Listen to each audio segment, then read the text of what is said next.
Hey,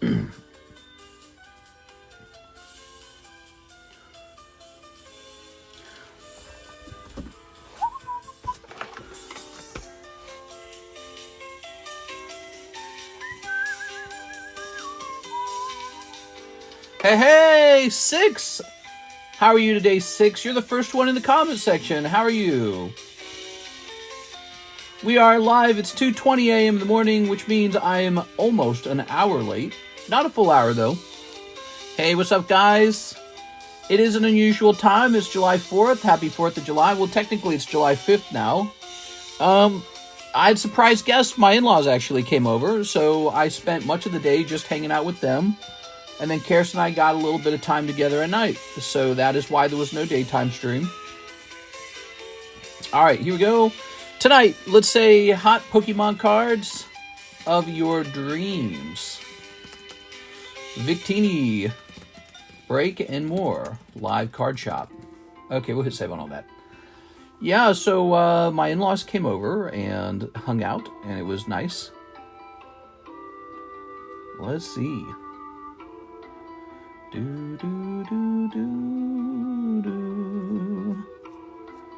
So I am a little bit late, but I am here. Oops. Karis and I were thinking about taking Saturday off, but it's looking like we are not. I'm not going to be taking Saturday off. Let's see.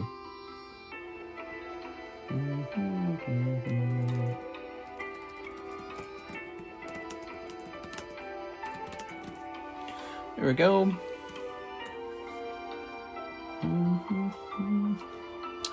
We'll grab this. Oh, okay. So this needs to be pinged at here. We are live for, what is today? Is it Thursday? It's Friday morning. It's Friday night for Friday night. Haha. I got it backwards. Hard for me to keep track of the days of the week, to be honest. All right. Yes, so I missed a stream. I don't like to miss those daytime streams. They're a big deal now. So we might have an extra busy nighttime. I don't know. Maybe not. Maybe everyone already spent all their money on fireworks. We are. Let's see. You never know. You got a refund from eBay. For what?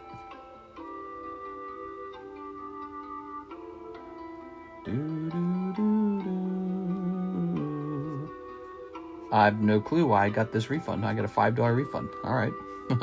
Doesn't really make sense. Oh, man, I had some eggs with a bunch of shiitake mushrooms in it for dinner. And now my whole mouth tastes like shiitake mushrooms. Excuse me. And it's not a great taste. Like, shiitake mushrooms are really yummy. But shiitake mushrooms 3 hours later, aftertaste in your mouth, is not super yummy. Sort of an odd, a bit of a strange taste. All right. Did we ping the other Discord? Let me see. Not ping, but post in it. Yes, we did. Good. Okay, guys, I think we're set up. Hey, what's up, guys? Hey, Louis Sun's here. Can you give me a good slab ranging from 600 to 900? Louis, I got so many good slabs for you. Like, all of them, dude. I got all the good slabs ranging from 600 to 900, and you can have it at half the price I paid for it. Here's Gabriel Gallegos. He's the first order. He ordered 20 hours ago, though. 1 Gem 2, 1 DBZ Manga, 1 English 151. So that'll be the first order of the night. There was no mail pickup. There was no mail delivery, because today is a day off for the post office, so we don't have anything new. So we were just kind of going through things. Hope you all had a good 4th. Yes. Karis and I just kind of chilled inside. We didn't do any fireworks. We stayed in the nice, cool air conditioning and played some video games. We were playing Elden Ring together. So we were just having a bit of fun playing video games. Oh, I got a headache already. I don't know what gave me a headache, man. Some gave me a headache. How much for that Hollow Live? Those are $6.50 a pack. There's 15 of them in a box. That's called... Wait, is it 15 or is it 12? I don't remember now. You can check the menu. If you scroll down to other card sets, that's the category. If you scroll down to other card sets category, you'll see it in that. You'll see the price in that category. Was just trying to buy any slab that's expensive at your price, but okay. Well, we do have some nice slabs. If you'd like to see some of the stuff we got on the table real fast, Mr. Louie, let's show off some of these nice cards. So here is a Holland's Electrode Reverse Hollow, a nice Professor Oak Hollow 10. Here's a Hitmonchan 10 from the exceptionally rare Leaf Green deck. Here's a nice $1,000 Carddass Venusaur. We've got Solgaleo. Here's a nice $700 Chansey Pristine coin, Gligar Reverse Hollow Sky Ridge, Jigglypuff. That's, Jigglypuff's not bad ever, actually. Jigglypuff's always pretty good. Here's a cheap Gengar. Here's a Cadaver9. We got some of these. We got to take these down. So let me set these to the side. We're going to take pictures of them. All right. There's a nice break. We have a nice Chansey here.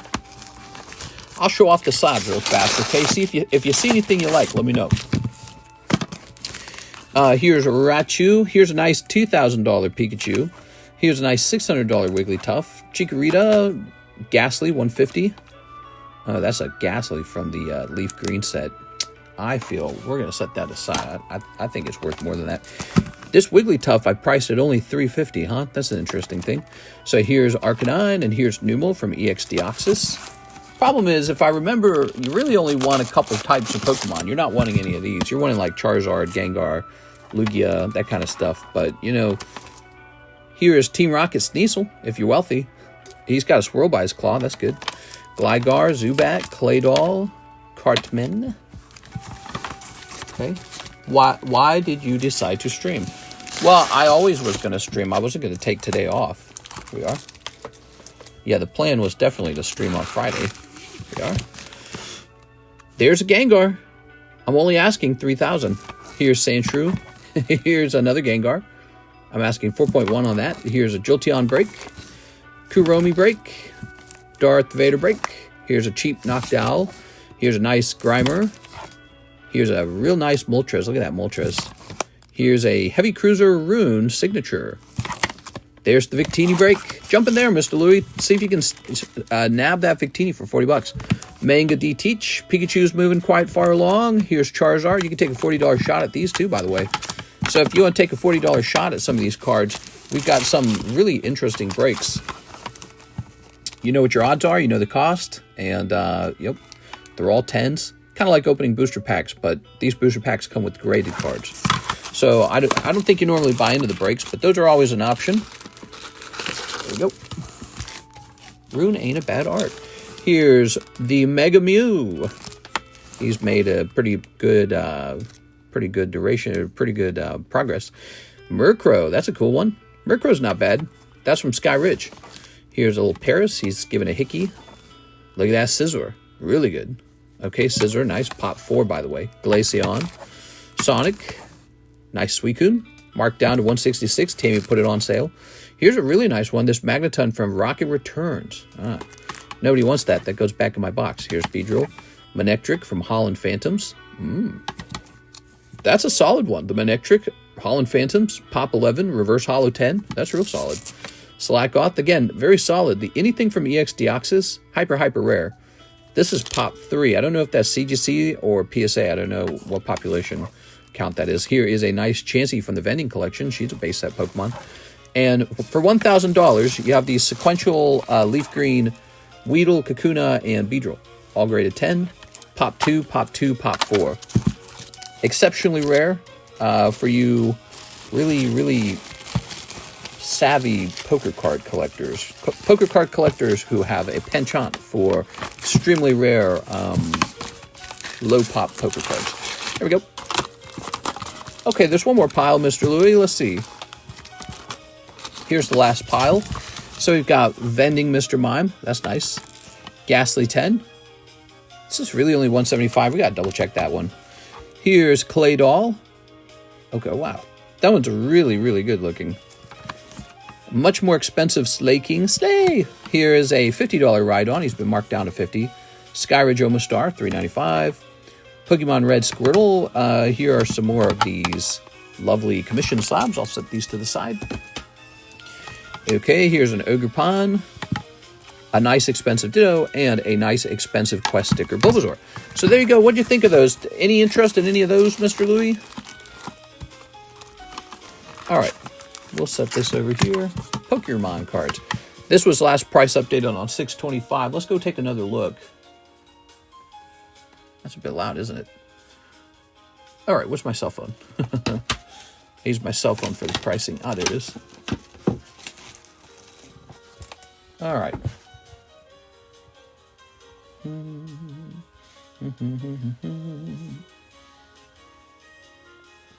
Carddass. Glassly. All right.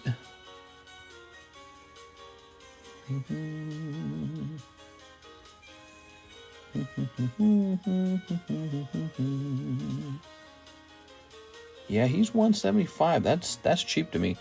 Curious, what is Carddass Gengar doing these days from the Pocket Monster collection? Ooh, man, I got like a headache right now, man. Damn, Gem 2 packs went up. Yes, I'm afraid they did. Oh, that's only PSA 8. That's why it's like that. Let's see. Let us see.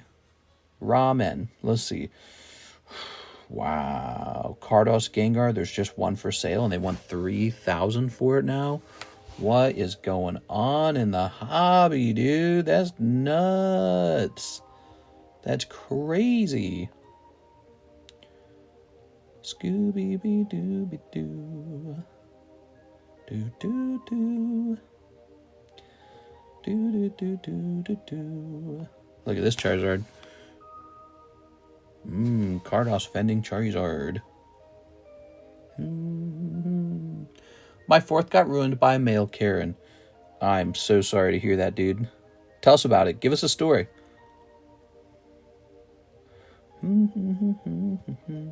Check this out, guys. Let's do a little learning together. So, here is Carddass Charizard Holo. First of all, here's one, and it's not PSA. It's this ARS. It's a Japanese company. Do you want to buy ARS? Somebody might, but I don't. I want PSA. So we rule that out right away. Now look, these are all $3,000. They're the same price. Well, let's take a quick look at their cert. This one's in the 5s. This one's in the 4s. Now this one's up here in the 8s. Look at that. That one's in the 8s. You can also test them for centering. The centering on this one looks nice. Centering on this one looks it's pretty good. Top looks slightly thinner. And this one looks slightly fatter on the left. So you can see this one's actually slightly off center. Thin on the right. That's a TCA gaming card. That's funny. So thinner on the right. This one's actually visibly off center. So this one in the 5's off centers. This one's a little bit nicer. But look, this one has a higher cert and better centering. Although notably, it looks slightly more faded than the other two. Isn't that interesting? All right. So when you go shopping for these cards, the certification number really matters because it tells you, look, if you got two and they look roughly the same, why wouldn't you get the one that was more recently graded? Because later it will be easier to resell that. Look at that, huh? We were letting off the good kind of fireworks, and he claimed some of it went all over his roof and yard. There it is. All right, I got another Charizard coming in, guys. Cool. It's a tournament card. Japanese one, still exclusive. Gotta lower those Victini spots, mister. It's an English set pullable. Thoughts? It's in English set pullable. Yeah, so this is very common, though, actually. So, like, for example, the tournament card for Sword and Shield was the Charizard VMAX from Champion's Path. And so that is pretty irrelevant. Nobody really cares. Like, what are you going to actually value? The tournament card from Japan or the one you pulled out of the box? Here's a great example where people really care how it was sourced. Look at, here in America, you got two types of ETBs, the Pokemon Center ETB and the standard ETB, or the standard booster packs. When you get a promo from the Pokemon Center ETB and it's got that little Pokemon Center stamp, it could be like 10 times more expensive than the ones that come from the standard ETBs. So what's really mattering here is the fact that you've got a tournament card in your collection. People look at you and go, dang, dude, you got a tournament card? Yes, I got a tournament card. So that's what really matters. All right, so let's see. Let's take care of Gabriel now. 1 Gem 2. 1 Gem 2. Was Louis still here? Did Louis leave? All right, I think Louis left. I don't know if Louis liked any of the cards I had. 1 Gem 2, 1 DBZ, 1 DBZ. Okay. Very nice. And 1 English, 151. All right. We have Gabriel's order now. Let's see what we got. Ooh, the table's kind of empty. The table's empty. I can feel it. There's room for a lot more slabs. Price probably go down like 30%, says Marquette. Well, it's not impossible for that to happen. It's not impossible for that to happen for a lot of cards, actually. You know, a lot of cards are very expensive right now. And you could see price changes. You could see the price swing back and forth. However, the overall pattern for tournament cards is that they come out expensive and they go up in price because everyone wishes they had a card from their favorite time period. And they can come in and say, hey, I own a tournament card. You know, so people really value them for that. And with the prices we're seeing on other cards in the hobby, $1,000 is not even that much, or at 1.2 is not even that much. And I think that just like you're saying it's going to fall by 30%, it's not impossible for it to go up by 30%. It really isn't. 1.2 is not a lot of money at this point in the hobby. 1.2 is not going to buy you many cards at all. There's a lot of vintage cards that cost way more than 1.2 now. Here we are. Lovely. So on the one hand, it's expensive, but on the other hand, it's not really expensive. It's relatively cheap compared to a lot of vintage good cards. And if you look at other... So, for example, that Sword and Shield Charizard I mentioned, he's like a $9,000 card right now. $9,000. Well, so the Victini in comparison, it's only $1,000. 1.2. Here we are. Much cheaper. Probably going back up with Pokemon 30 years birthday. Notice me, Senpai. I'm going to win the next one, so I will. Price probably go down because it's Charizard. Two things working against it. It looks ugly.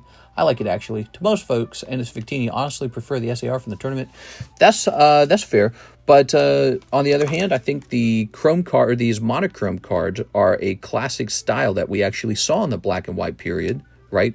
So if you guys didn't know this style right here already existed. They had it in the past. So it's designed kind of like the way they redid the Gold Stars. Remember that? They redid Gold Star Greninja, Gold Star Umbreon. Well, this copies the old monochrome style from the past. And it's a dark red card. We have nothing like it before. I don't think anything like this has existed before. Can you guys name one Pokemon card that has this deep red color to it? I can't. Actually, I can think of another card that did exceptionally well. Super expensive. The Dialga, the silver Dialga from the XY era. Well, that was an example of a card that was just like a deep silver color and nothing else. And that card's like bonkers expensive now. So, and that's not even a tournament card. This one is a tournament card. So it's very easy to talk against the card. It's also very easy to talk on behalf of the card. I would say at 1.2, I would not be surprised to see this rise rather than fall. But we'll have to see. Also, this conversation about Victini not being good, that is false. There are rabid Victini fans. There just aren't a lot of Victini cards to sell. Now there is one. Victini's a legendary Pokemon, and he is very popular. And every time I have a Victini, it is sold. You'll notice I rarely have any Victinis for sale. Part of that is there's not a lot of options. The other reason is anytime I have a Victini, boom, it's gone. So the idea that people don't like Victini is definitely not true. The top Victini cards tend to go for a lot of money as well. So if you have a good Victini card, they tend to be very expensive. All right, let's see. So now we have Mr. Tone Nguyen. He says, for the Victini break in Japanese, OP12. Just the hits, please. All right, you got it. One whole box of OP12, I think, is what you've ordered there. So, Mr. Tone, if he falls down in price, then we'll all go, aha, of course he fell in price. Let me explain to you why he fell. We'll all be brilliant about it, won't we? It's so easy to explain the hobby in hindsight. It's much harder to constantly and accurately predict what happens next. But I would not bet against tournament cards. I think tournament cards have had a very strong history and often surprising history when it comes to price appreciation. So just based off of old data, I would say that now's not a good time to say, oh yeah, tournament cards, they suck and they don't do well. It's just generally not true. 1, 2, 3, 4, 5, 6, 7, 8, 9, 10, 11, 12, 13, 14. We're up to 14 on the Victini. Is there a way I can only get my hits from my cards? You want only the hits and not the holographic cards. Got it. You got it, man. All right. Here we are. I know you're hiding the hyper rare Mewtwo GX from Japan. Hyper rare? You mean like the old rainbow color? Hyper rare Mewtwo. I don't know what you're talking about. Looks like the missing reverse hollow misprint. Missing reverse hollow misprint. I don't know what that means. let's see. The stock market in red. Did it fall a little bit? Let's see. Let's take a picture of this real fast so I can get these off the table. So these are coming down. I gotta take their pictures. Where did I put my phone again? I forgot.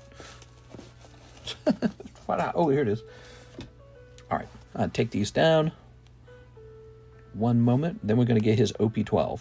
I think I gotta stand up for the OP12. So this is going to be All Slabs July. Okay. So if you guys want to shop these later, go to the All Slabs July channel in Discord. Fun conversation about the Victini. That's what we're all about over here. So if you enjoy those conversations, be sure to hang around. You can contribute to the ideas, the philosophies, the predictions. We do a lot of that over here. So if that's something you enjoy, keep us in mind. Look at that Gengar. He's very cool.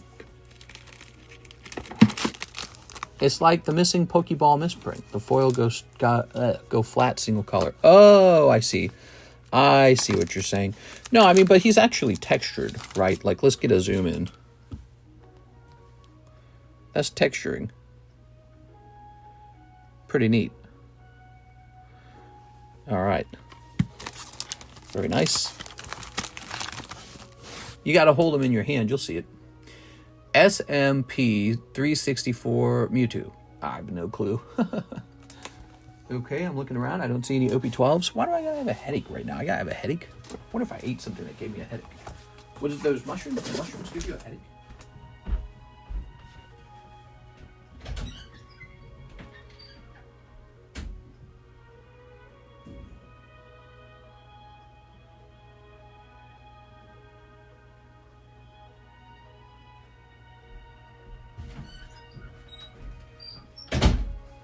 All right, here we are, opening a box of OP12. Whoa.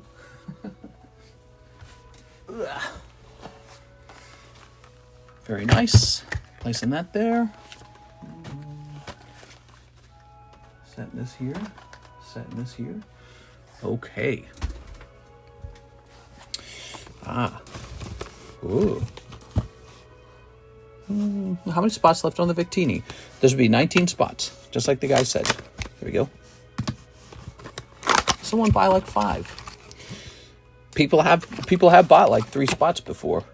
Ooh, I should have got more penny sleeves while I was standing up. So silly. How's the Mr. Knight? It's all right. How are you? You guys ready? Here goes. All right.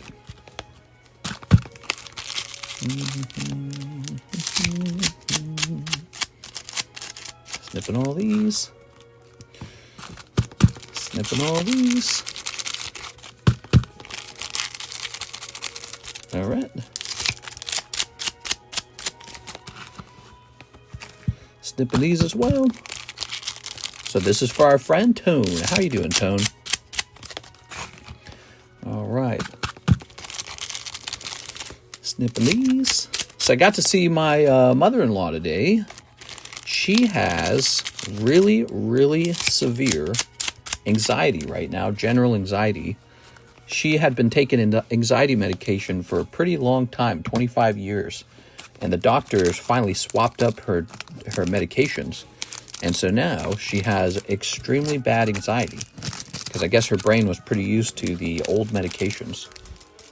It was really rough. It was hard to watch. She would like pace. She was worried people were gonna like leave her. And like, what are you talking about? We're all right here. Never seen anything like that before. Lots of anxiety. Presumably it gets much better over time because I've been told it's already much better and that it was actually worse about a month ago. She swapped over to the different anxiety medications about 2 months ago. Xanax? I don't know any of the names of it. It's not Xanax, though.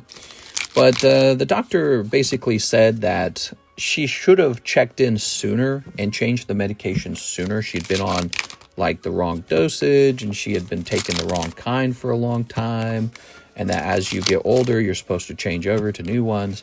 So I guess she had kind of neglected to get that updated.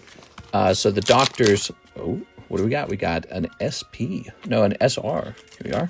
So the doctors finally noted it and got her on different medication. And it is wrecking her, man. wrecking her. There we go.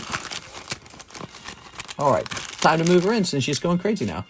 Yeah, I know. That's the difficult part, is because it's almost like she needs someone to take care of her a little bit, and that's what her husband's doing right now. He kind of takes care of her a lot now, and it's a big strain. Here we are.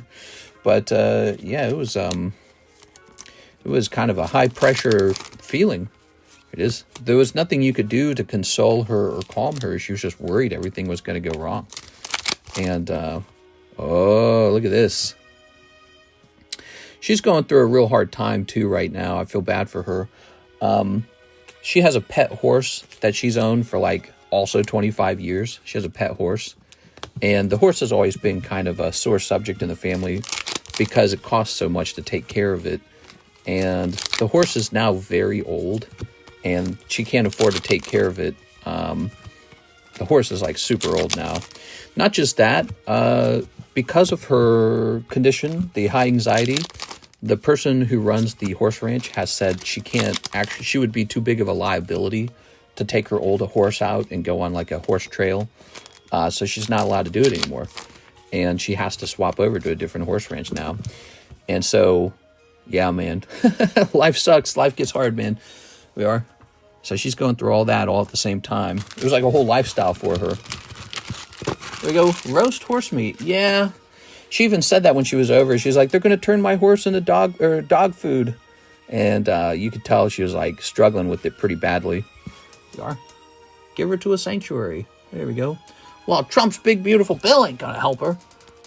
Yeah, Trump's big, beautiful bill should go pay for my mother-in-law's horse or something. I don't know what I don't know what's in the bill, but you might know. But it was apparently nothing that helps horses. Here we are. All right. Ooh. As for the anxiety, that's just a matter of her being on the wrong medication. So that's not related to the bill either, I imagine. Here we are. All right. So that's for Mr. Tone. Oh. Yeah, I still have no clue what's actually in that bill. I've heard there's like tax cuts in the bill. Oh, all right. With the TO, it's going to die soon, and then she will need to pay to remove and bury it. Yeah, that's the thing. So she's like in a fragile state right now, and I don't think she's going to handle that very well at all. Karis's family has always been really, really quite financially modest. They don't make a lot of money, and that horse eats up a ton of that money every month. And now the horse is very, very old and needs a lot of money to be taken care of, and she can't figure out a way to fix that. And yeah, I found out how much it was. You're talking thousands and thousands of dollars. And I don't know, for a super, super, super old horse, it's just kind of, the horse dies one day from old age, if anything. So it's just one of those harsh realities, it's kind of if you get a nice pet that you really love, one day the pet dies. So real, real tough to watch that today. We are. They were just struggling. All right, let's see. The closure of over 500 rural hospitals. Only ferrets, no ponitas. When the extra money comes in, she will care less. I wasn't talking about the horse. I was talking about her health care. It's probably going to be removed. I don't know much about their health care. What I do know is she is about 1 year away from Social Security anyways. But, so she's a little older. And, yeah, I don't know, man. Sell the house to pay for it. I bet she would do it law. So Karis and I actually owned their home. What happened was when she was diagnosed with stage 4 cancer, Karis and I helped them sell the home to get the cash out of it. And then there was a small chunk of cash remaining, not very much at all. We did a very good job picking out an affordable home, a real small one, and we acquired that. And now we pay the mortgage on it. So, the money we make here pays for their mortgage, helps them out. And if we didn't help them with that, that would be a bad thing. So, but that's not the only thing. She gets regular cancer checkups because she's worried it will return. And the doctors actually tell her she has to check up for it all the time because when a cancer reaches stage 4, the sad thing about it is it has a very high recurrence rate.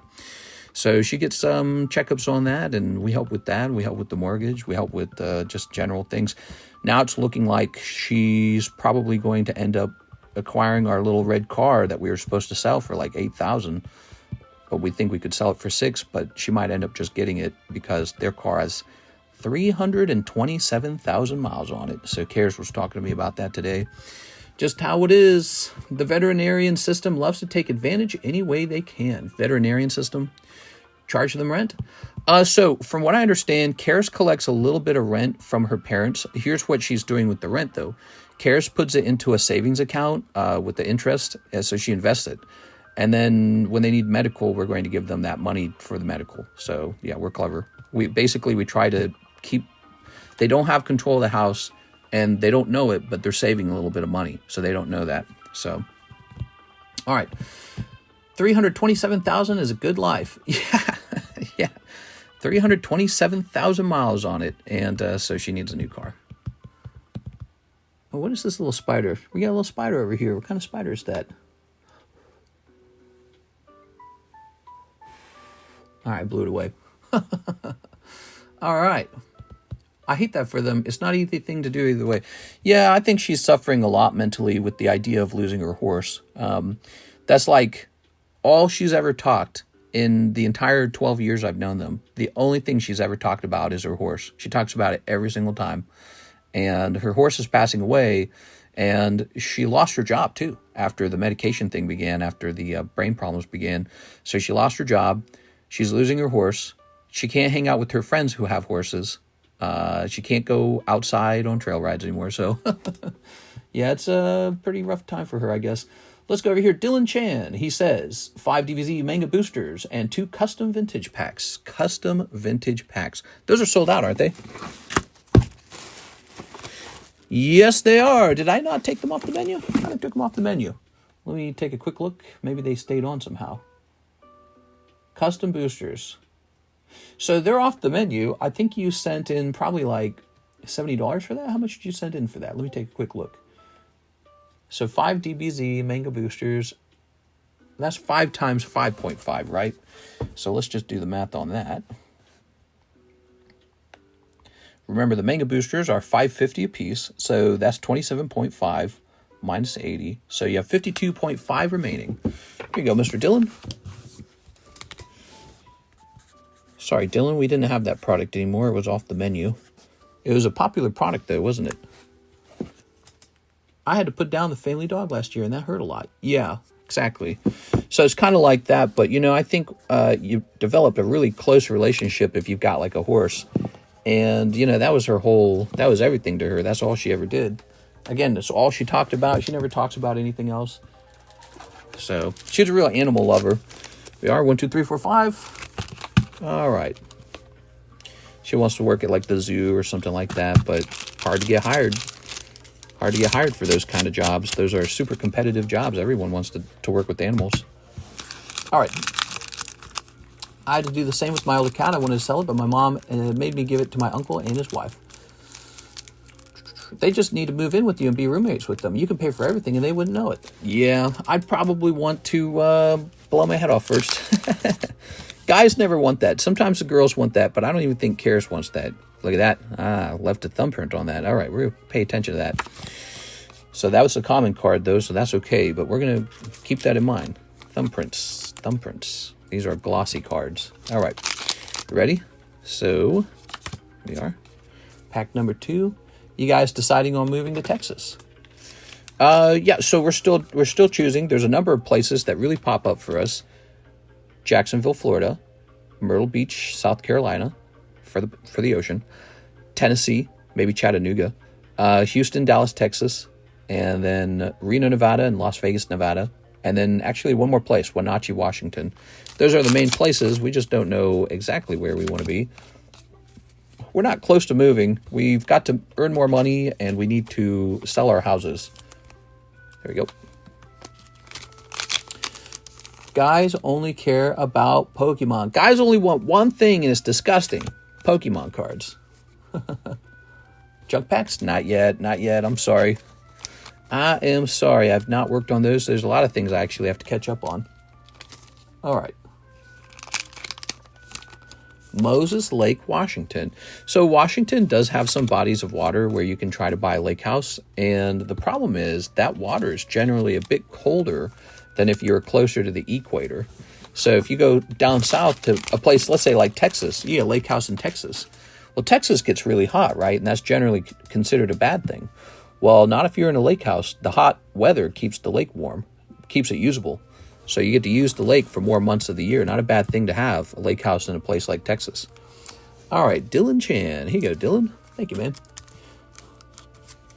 Get over to Northern Virginia. Any bad? Yeah, Virginia's interesting. Mainly the places we picked, though, if you paid attention, mainly the places we picked were tax advantageous for us. It is. We want to be in a hot real estate market where the houses are going up rapidly, and we want to be in a place that gives us a break on our income tax.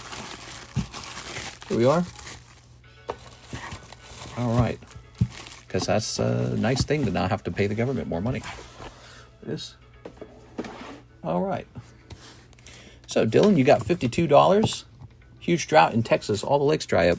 I saw that. I actually shopped for lake houses in Texas. And I saw they had these docks that are way beneath their homes. And they have like these super long bridges to the docks. Some of the docks are just sitting flat on the ground. And I'm like, what the hell? That's not a lake. That's not a lake at all. How can you call that a lake if it doesn't have any water in it? So, yeah, I don't know about that. We don't have that in Lake of the Ozarks ever. Well, no, that's not true. It's possible to buy a lake house that the water gets really low, but there's always water. There's always some water, but maybe you don't take your boat out on those days. Usually that's the winter time because it's a dam. They control the water. How many left in the jungle break? Great question. Let's take a look, everybody. I encourage you guys to try the jungle break. It's really good. There's 5 spots left at $35 a spot. It's 35, right? At $34 a spot. 5 spots left. Washington State just passed a bunch of tax hikes that are going to F us in the A and gas taxes BS. About $4 a gallon. Whew. So could you explain those taxes? What did they do? You know, so Washington is, I think, the only blue state on that list. And I don't know, Democrats like social spending, so they typically have a little more taxes. Sometimes they have a lot more taxes. So, yeah, that is one of our concerns as we move there, and then they quickly changed the rules on us.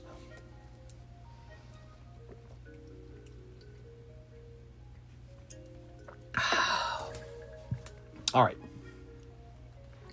Move to New Hampshire. We are booming. You're in New Hampshire? That's one of those no tax states. However, I looked into the details, Jacob. Unfortunately for me, they have a special kind of tax that's state specific called a business tax. So even though maybe my income would not be taxed, the Carddass business would be taxed at an additional, I can't remember what it was like an additional 7% or something. So New Hampshire has a specific tax just for businesses that other states do not have. It's an extra tax just for businesses. So that would be a poor choice, and as a result, it was marked off the list. All right, so here's Danny. Dragon Ball Manga Booster, ×6. You got it. Yeah, it's really fascinating. I want you guys to think, if I'm sitting around thinking about these things all day, and I'm somebody who's really able to move my small little business around with me, think about how many other Americans are going to organize themselves this way over the next 20 to 100 years. And you could probably make a good guess which states are going to grow a lot. State with nice, beautiful weather, state that has lots to do, state that has good mountains, beaches, lakes, state with a lot of development, but most importantly of all, the state where you get to keep more of your hard labor. So if you work, you get to keep more of your own work. And I think that's a good thing. I personally think that's a good thing. You don't have to agree with me. I think some people get offended by that idea, actually. Here it is. All right. Okay. Very nice. New York. New York is one of the most offending states when it comes to state taxes. They have one of the highest rates in all of the country. This is why New York is one of the states that generally shrunk rapidly over the last 5 years since COVID. People took COVID as an opportunity, the low mortgage rates. So they took that as an opportunity to get out of places like Illinois, New York, and California, and I'm trying to think any others on that list. I can't think of any others at the moment. So yeah, people generally moved out of those blue states where the houses were really expensive, taxes were really high, and they started shifting over to places like Texas and Florida. It's really fascinating. It's like a big migration within the country, and it's a subject we talk about all the time. subject we talk about all the time. What's fascinating is there's so many more billionaires in Texas and Florida than there used to be, that they're starting to catch up with places like New York and California for billionaires. Here we are. All right. Friggin' New York. Stays close to the Pokemon Center. Buy a cheap home in Ireland. Set up a business from there and vacation to the USA. I would probably never do that. Ireland is one of the countries with extremely high taxes. So if we were to move to an international place to do business, UAE would be on the list. So I'm going to move to the UAE, and I'm converting to Islam. Here we are. UAE it is. They got it figured out. Here we are. UAE is a prestigious place. When I get orders, international orders, one of the places I get orders from, UAE. That's a real thing. I've shipped there a bunch of times now. Got a couple buyers that are located in UAE. And Qatar, I've shipped one time to Qatar. So, or Qatar, however you say it. And I like those places because they understand the importance of not having to pay all your income to taxes to the government. And that's really a kind of freedom if you think about it. America was sort of founded on the idea of freedom. You're not really that free if you pay 50% of your income to your king government. You can have all of the what would be the word for it? Not disguise. You can have all the characteristics of being a free country, but if you're actually paying most of your income to the government, you're not really free. You work for the government. Government owns you. Okay, Mr. Danny. So you guys have heard me say all that before. Crown Prince. No, Northern Ireland. I really like Ireland. Beautiful people, beautiful country. But the taxes are sort of like a kind of slavery to me. And I'm actually got a big chunk of Irish DNA. My grandma was fully Irish. And so I got a big chunk of Irish DNA. All right, here we are, Mr. Danny. I got Irish and Scottish and British in me. Boy, British. I don't know, maybe if Ireland had some sort of tax plan for businesses. They probably don't, though. That's my bet. Here we are. All right. I think there's plenty of places like that. More to come with the need for cheaper housing. Here you go, Danny. Lovely. And here are your hollows. If you guys ever don't want the hollows, just let me know. Danny, say more. Okay. Can't take your money with you when you die, mister. Move to where you think quality of life will be best for you. I think that that's a really sweeping statement and doesn't look at the larger equation of optimizing your income while optimizing your quality of life, meaning that it's not one or the other. You can sort of have an equation that grabs both of those things, right? So it's not like Texas is some hellscape, horrible place to live, and people are trapped in a prison of living in Texas and they're trying to escape it. Although some people arguably are probably living that way. But no, it's a lot more nuanced. There's probably lovely neighborhoods. There's probably highly developed areas with things to do. They probably have beautiful places to go, just like any state. Same with Tennessee, same with Florida, same with maybe a place like South Carolina. And then, you have hellscapes in other states with high taxes, for example. So that's possible over there. You could be living in hell in California. I think some people are. They can't afford a home. They're trapped paying $3,000 a month rent. The government taxes them to death. That tax ripples through the local economy, causing cost of labor to be higher, cost of oil to be higher, cost of foods and groceries to be higher. And then all of a sudden you're just priced out in some severe way. And only the absolute wealthy people who are living off of $1 million incomes or some sort of exorbitant trust or inheritance, or maybe they have just this tech success. They have multiple millions of dollars in the stock market earning the money already, so they don't really care about the taxes. They're the only ones who survive out there in some sort of comfortable fashion.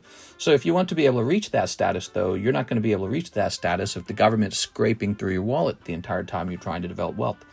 Here's Thin Ho. What's up, man? He wants 10 Pokey Shuffles. You got it. We do a collab with Leonhardt.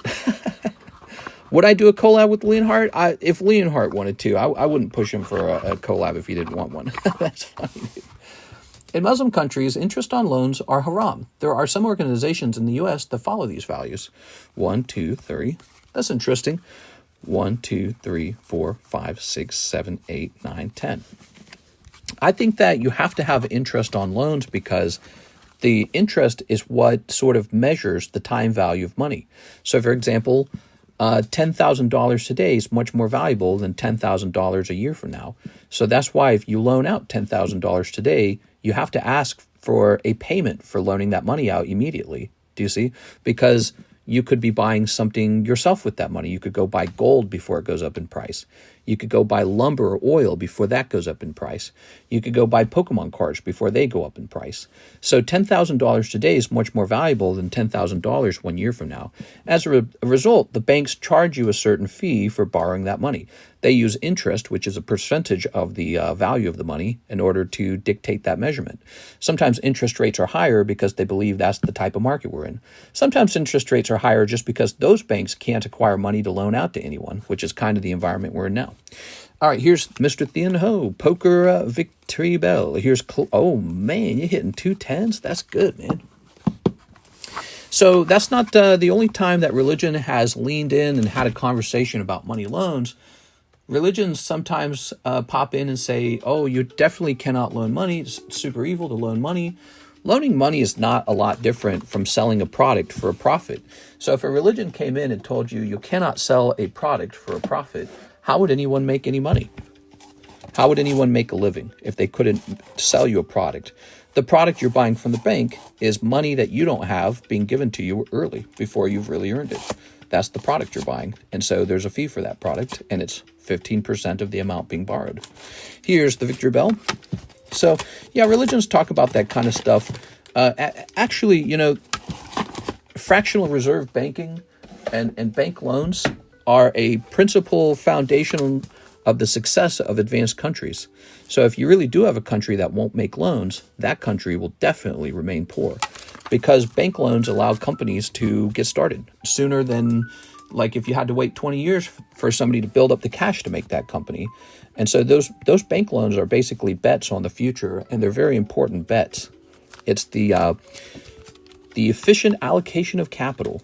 If a man says, I want to get up and I want to work a grocery store all day long, and I have a place where I've done my research and I know that grocery store is going to succeed, and I've put together the suppliers and a business plan, and I have skill in hiring and managing a team, and he says, the only thing I'm lacking is capital, he should be able to get that capital on a loan. And then that allows him to build the grocery store today, and the grocery store can begin functioning immediately. So in order to have a prosperous first world country, you have to have bank loans. It's essential. And the bank loans only exist because interest gives the banks an incentive to hand out that money instead of investing it into gold. Because the banks say, well, gold goes up at 5%. Can you give us 15%? The businessman says, well, I should be able to make a profit margin of 30%. So for a while, I won't make good money, but once the bank loan's paid off, I will. And so the businessman says, yes, we'll make about 30% margin on our inventory. So he takes out that loan and he flips it all, and everyone's happy in the end. That's how it all works, guys. Lots of fun stuff. All right, let's see what you guys are saying. If you live in Washington, you're likely to receive packages from Japan faster. That's a good point. Ivan says, good morning. How's it going, Ivan? Proximity to West Coast ports. Let's see. Well, I do like the idea of Washington having more seafood. I do like seafood. 1% property tax cap was 1%. Heard Kentucky is good. Wheeler by land. Yoni saw that Arceus Dalga Palkia card went up in price. Damn, that's sick. Thank you. Seems like living in Washington would benefit you for shipping. Let me get a loan, says Troy Malice. Yes, people love loans. Let's see. That is one of the problem with loans, is people like them because it almost feels like free money, but it's not free money. Here we are. All right, there it is. Irving Morales. Happy 4th of July, guys. How are you today? Let's go ahead and snip this. Okay. Good. Tossing this. Mr. Irving. Moving us to a city should help us with that problem as well. We've had a problem where the shipping takes too long. It is. And so as a result, everyone's got the product before I do. So that has been a pretty serious problem for a while. Have not seen a Pokemon pack opened yet. Send in for one, Panda. Let's see one. We are. What would you like to see opened? That's for Mr. Irving Morales.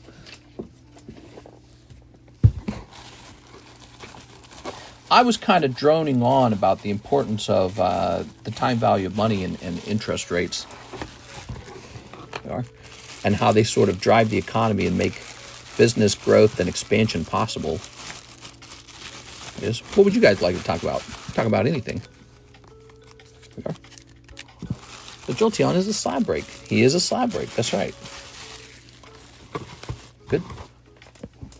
Now, I believe we do have a giveaway tonight, guys. Now that you're here, here's David Smith. He's the one who provided the giveaway.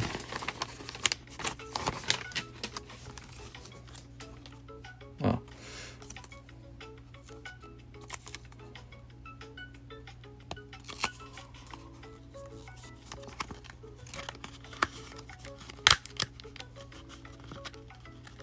Okay. Sleepy. Sleep. How's life going, Tammy? Anything exciting?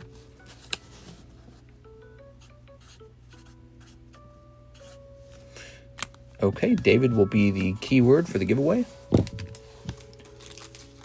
Kaiju number 8, Season 2 starts in a few hours. Oh, very nice. Speaking of which, we have Kaiju number 8 booster packs on sale. They are at a very reasonable low price. You'll take a look at them, compare them to the market. You'll see they're very affordable. All right, so let's see. We're going to hit next on this, and we're going to type in David. David. Okay. Even with interest rates, a country is doomed to fail, like the U.S. during recession. A lot of people were approved for mortgage loans, but ultimately no one will be able to pay it off. The United States has already succeeded. So I feel like that's a very poor example. The United States was a country that was built on smart banking, much like many first world countries were. Much of Europe was very advanced in banking. And the United States today is extremely, extremely wealthy.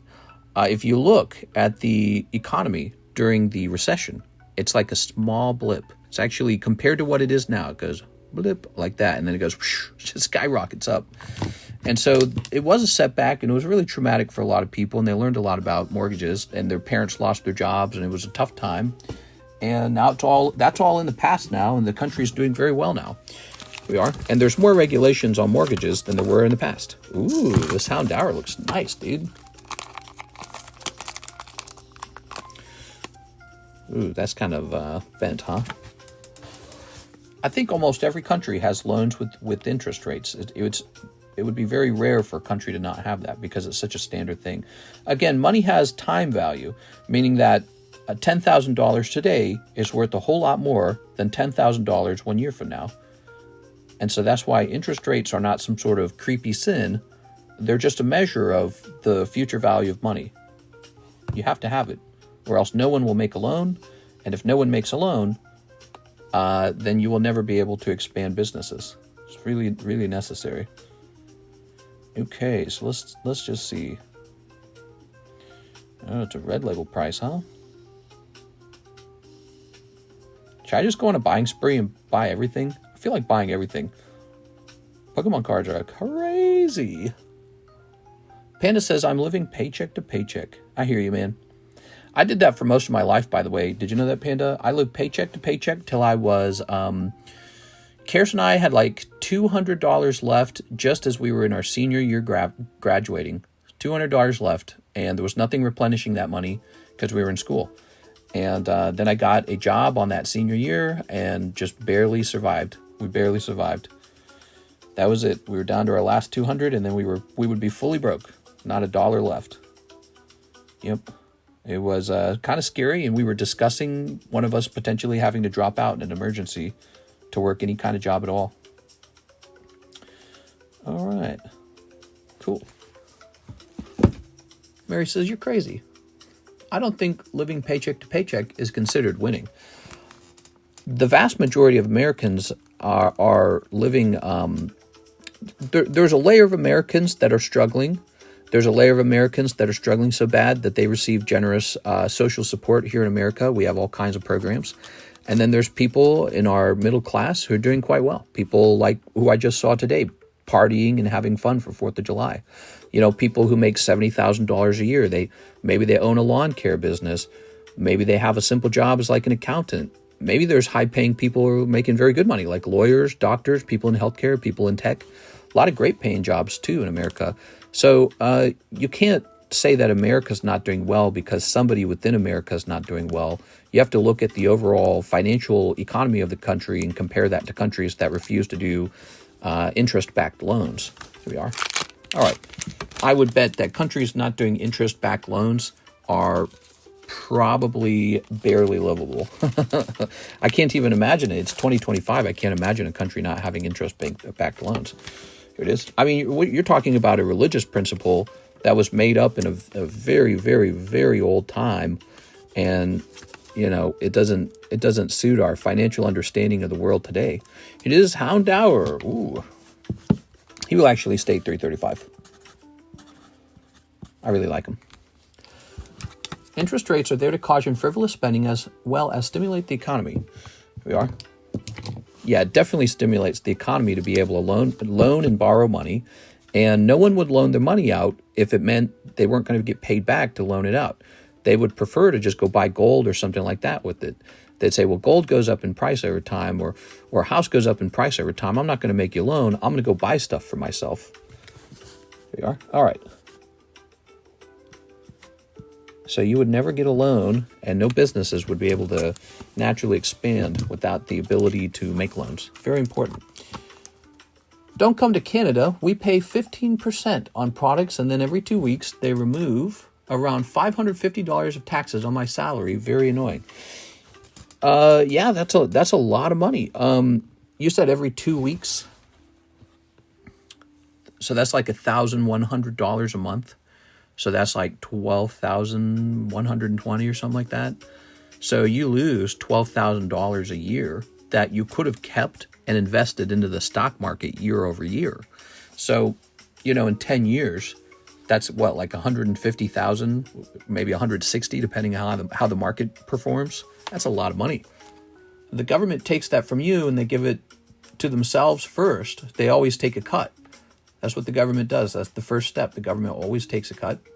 And then it starts handing it out to everyone else. And hopefully them handing it out to everyone else, it's very efficient. It's very sort of like productive. It's a good investment. And I think sometimes it is. I think there's a lot of examples where sometimes it's not. That's the problem. No one spends your money better than you do. That's because you earned it. All right, we got Mr. Hathim. He wants a Tarkir Dragonstorm pack. Heck yeah, dude. Let's get this. All right. Just a heads up. Looks like the post office figured out the missing box in my shipping. It's on the way now. I knew it.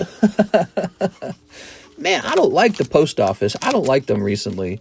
So he had a package all by itself, and it said that it had not even been shipped out, and that is not true. It is shipped out a long time ago, and now it's updating. I don't like that at all. That really bothers me, because some of the stuff we ship is super expensive.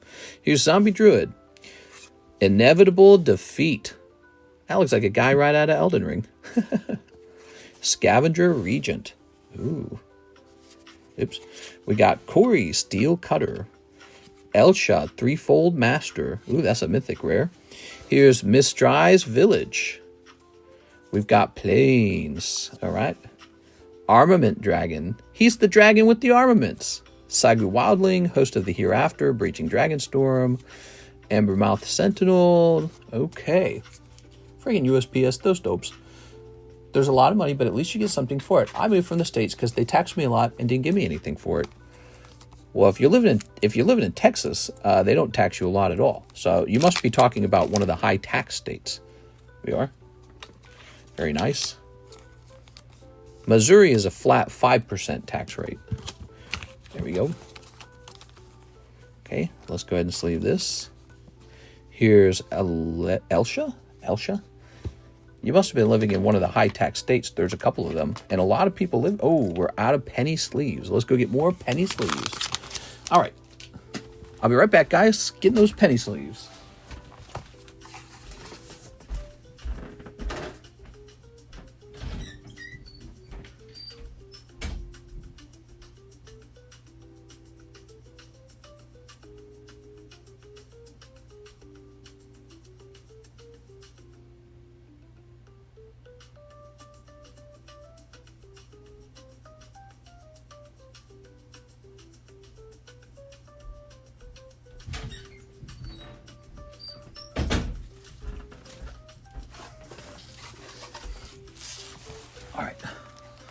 Do you believe the Earth is round or flat? Definitely a pyramid. The Earth is a pyramid. Here we are. All right, we got some penny sleeves. There we go. I made most of my money in the low tax states, but you pay an insane amount in healthcare. Here we are. Did you not have healthcare insurance? Here we are. Here we go. Okay. I don't believe anything nowadays. There we go. I mean, the fact of the matter is, if you want to talk about healthcare, if you're any kind of high income earner, if you're living in Europe, you pay more taxes than America through the nose. You pay a huge amount of taxes, and that's every single year. If you have a healthcare issue in America, and first of all, you've got healthcare, healthcare insurance, typically through an employer or whatever it is you purchase, that'll cover some of your cost. And I've done a ton of comparisons on stuff like that. It's like, I think if you're someone who's frequently ill, Europe could be useful. Also, if you're a person who doesn't really make a good income, Europe's clearly a better choice then. If you're a high income earner, Europe's a much worse choice, because in America, you'll just easily be able to afford the health care and avoid a huge tax rate year over year. We are. I enjoy paying taxes in Switzerland because I get a society that functions around it. We are. All right. Very nice. Put this over here. I feel like that's something you've told yourself, which is cool. I mean, you can tell yourself anything you want to tell yourself, and I tell myself my own thing. But I think that the wealth being developed in America, if I had to guess, is significantly higher than what's being developed in Switzerland. Take you, for example. You didn't make your money in Switzerland. You made your money here in the United States, and then you scrammed out of here. So you made your money here and then left. You might not have been able to make that money again if you had tried to do the same thing in Switzerland. The commerce market you have access to in the United States is insane. It is. All right. Very good. We'll set this over here. I think that when you move to a place with really high taxes, you have to find some way to feel okay about the fact that the government reaches into your pocket and takes 40 to 50% of all of your income. Ooh, look at that inevitable defeat. What about deductibles? They defeat the entire purpose of health insurance. What'd you pay for? Here we are. Very good. All right. Okay. Now I live off of dividends. So what you're saying is you were in America and you made heck of money over here with the American economy and the American market. Then you took your heck of money and you're living a extremely rare, like 1% sort of income earner life in Switzerland, talking about how great the taxes are over there. But I feel like that's a very anecdotal perspective of taxation and what goes on around the world. We are. All right, here's a theme. Mr. Thim, why don't you guys just do what I did? Make so much money that you can live off the dividends and then just scramble off to Switzerland. Duh. That's what I'm hearing, you know. All right. I made billions from my Labubu's. Invest! All right, so here's Alakazam. It's a very anecdotal perspective, but I respect the taxes. I'm paying, well, so again, I talked about this with California. I said, in California, living over there can feel like a hellscape where you have this really high tax society. There's a lot of people bundled together. You can't afford a home. The taxes make the cost of oil go up. It makes the cost of labor go up. It makes the cost of food go up. You can't afford any of your consumables. You're forced to pay rent. You can't buy a home because the homes are $1 billion. And your life is just really stinky poo-poo. And you're never going to build wealth either. And then you got people who are just already really wealthy. And maybe they're living off of their dividends. Maybe they're living off of their $1 million income. And they're like, what? What's wrong? This place is great. This place is great. What do you mean the taxes are high? So, you know, that would be what I would say about what you're describing. So, of course, the taxes in Switzerland look like they're very easy if you're so wealthy you live off of dividends. This is going to say Poker Alakazam. All right, let's see. Wow, this card's gone up. He's now 3 honeys. I want to move to Norway. I'll move into Iceland. There we go. And then when Trump buys it, I'll get paid out. I don't know if that's how it would work. There's tons of king crab in Norway. I approve. You like king crab? I like crab. Crab's amazing. There we are. Health insurance is a joke. If you claim no insurance, you only got to pay like 20%. For more, that's cheaper than meeting your deductible. Here we are. I haven't heard that before, so that's interesting. The health insurance is a not a fun paperwork job, is it? So this is going to say $2.99.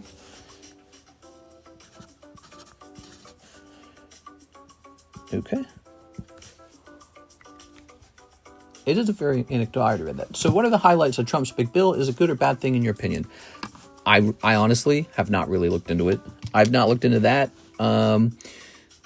I can sense some people don't like it. I know just about the one thing that it ends the free government money going to Elon Musk, the wealthiest man in the world, or at least I think he is. He might be second or something by now, but it ends the free money going to Elon because he sells electric vehicles. So that's over. And Elon Musk is very upset about that. And so I don't know. I don't know what happens for him next. Here's Christine. She says, can I get 4 rocket packs? Yes, you can. All right, Christine. Haha. It's a big, beautiful win, aka BBW. What? There it is. Maybe we should just actually ask AI or something about what's most notable in the bill. Ready? Very nice. Okay. Lovely. Here's a cold one. And the spider that sat down beside her. And this rocket energy card. And this Tavanitar. Lovely. Look at that Tavanitar. That's for Miss Christine. There we go. Christine.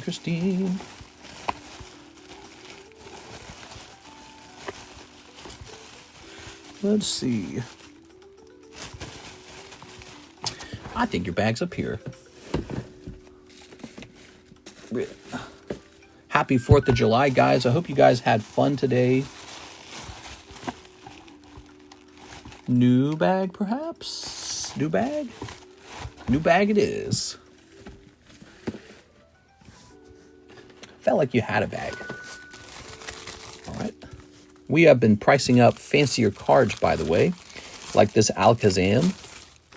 He just hit the table. He just went up a little bit in price. These lovely cards are definitely not falling in price, notably. Some of them have gone up. Here's Christine.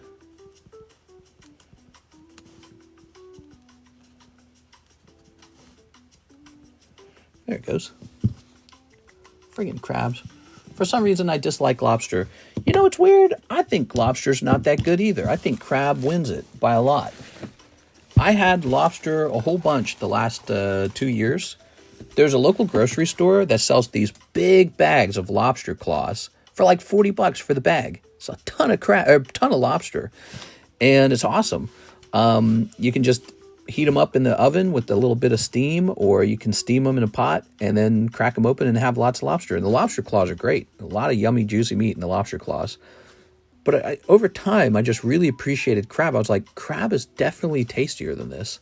Crab has, there's just something, I don't know what the flavor, it's a bit more gamey, right? So snow crab is gotta be the best tasting crab. That's my vote, snow crab. Whereas lobster and king crab have a bit more of a gamey flavor. And even they're a bit different. Like, I feel like the lobster has almost like a nutty, almost sour, bitter flavor. And then the king crab almost has more like a chicken, sort of like really wild game flavor.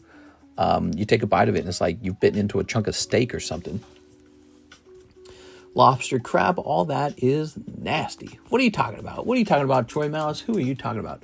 I have a bag, I think. Oh, let's go hunting for that bag then, shall we? I didn't see it right away. Probably right over here somewhere. I bet I missed it.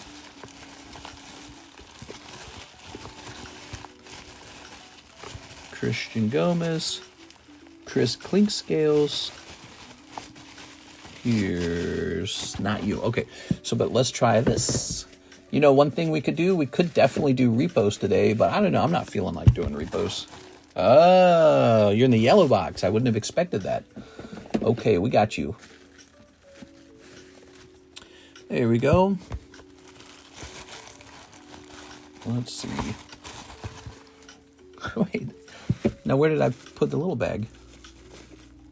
Now I don't know where we put that little baggie. Why isn't it right in the front, right here? Oh, my dear God.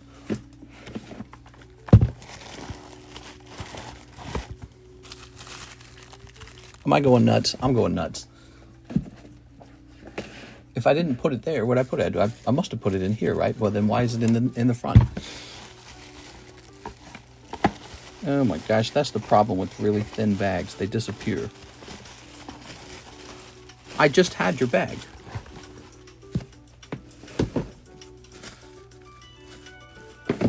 Ha! There it is. God, dude.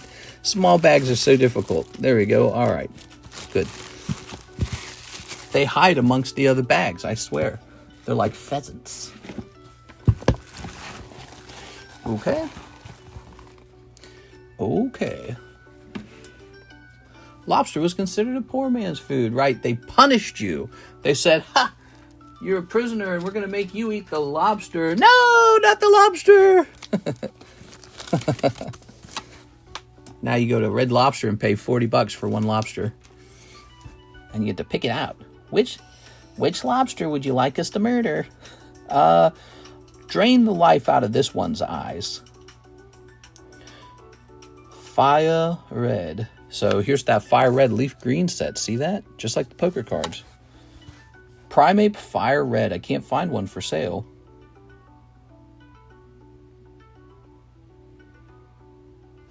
Okay, well, so the price will remain the same. I don't really feel like making it go up in 1 month. But there's none for sale, but I've got one for sale. This is the Whiskash. Any Pixar boxes left? Yes, sir. We got probably about maybe like 5 to 8 of them left from the looks of it. I can get an exact count after you buy some. Those are fun to open, aren't they? They're very affordable. So this Whiskash not listed. And that is also a Deoxys card. Yep, not listed at all. Okay, so good.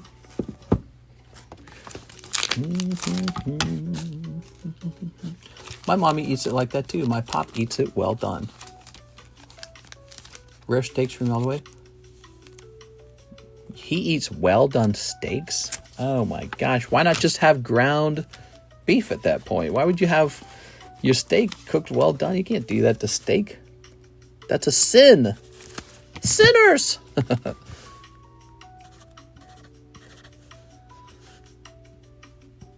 All right, there we go.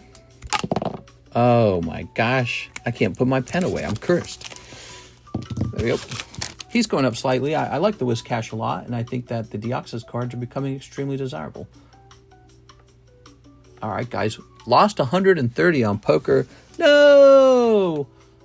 That's 130. That could have been 3 spots in the Victini. What were you thinking? Carne asada. Okay, here goes. Ready? We got to check this one. Ready? Soldier. Lotus Light Dancer. This is for our friend, Mr. Them. Thank you, Them, for the orders tonight. Appreciate it, man. Here's Magnetic Hellkite. Songcrafter Mage. Voracious Bibliophile. That's a weird one. Baron Steep Siege. Island. Ooh, these are cool. Okay. Riling Dawnbreaker. Encroaching Dragonstorm. Rakshasa's Bargain. Rally the Monastery. Unrooted Ancestor. Sarkon's Resolve. Devoted Duelist. Pharaoh Deathgorger. Evolving Winds. There we go. All right, steaks. Steaks. When we were kids, we cooked steaks on the broiler in the oven. Yeah, we didn't pan fry. Actually, I remember this. My mom was having an issue of like heart palpitations, and she went to the doctor, and the doctor told her she's not getting enough protein. So all of a sudden, as a family, we went from being vegetarians to let's have steak every night. So we started eating steak a lot. But prior to that, my mom was like a vegetarian.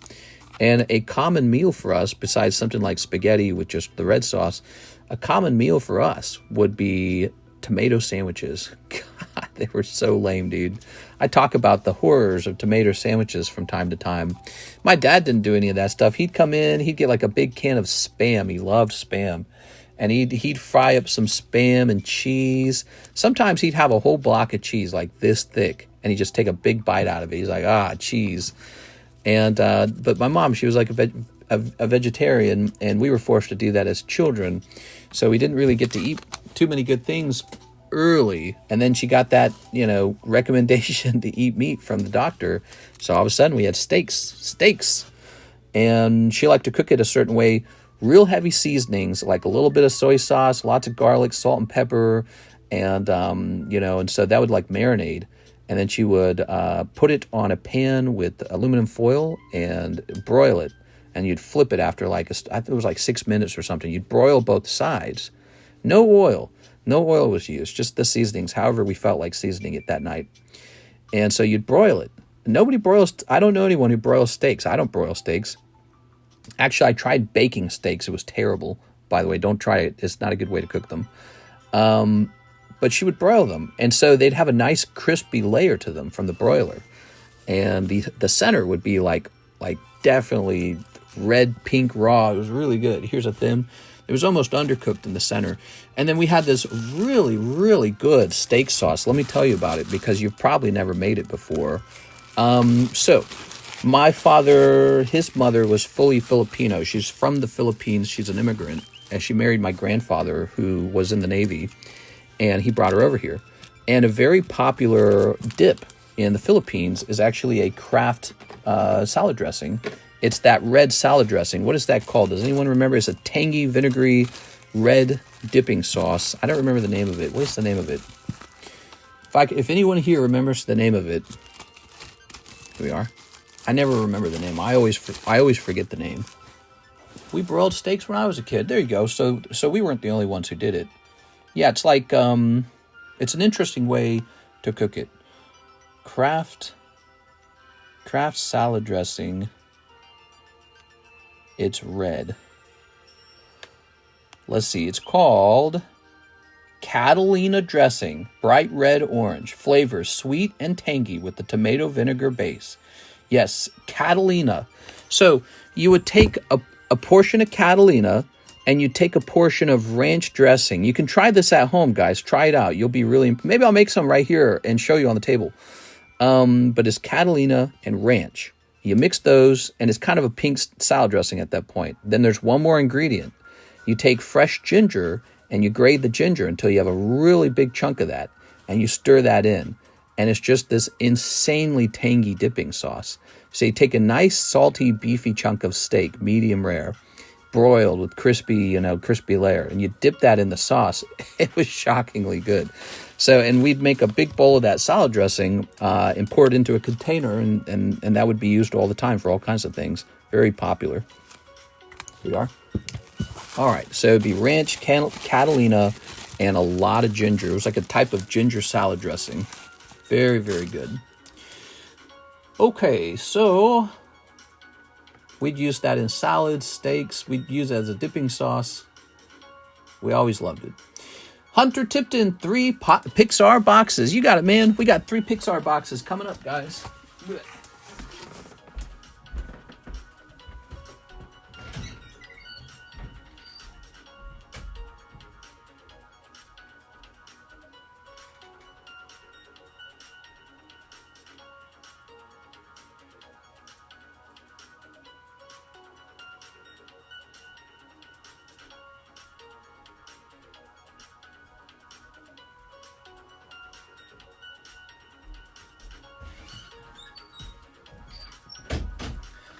All right, I'm back.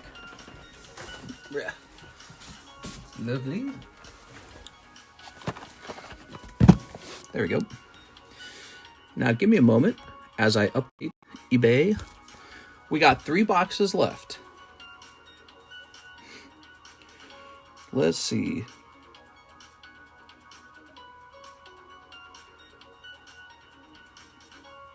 Yeah, we were trying to come up with our own salad dressing with ginger.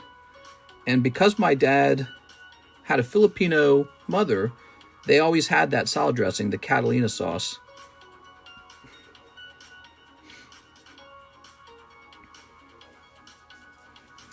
All right, so this shall say that there are just 3 boxes left.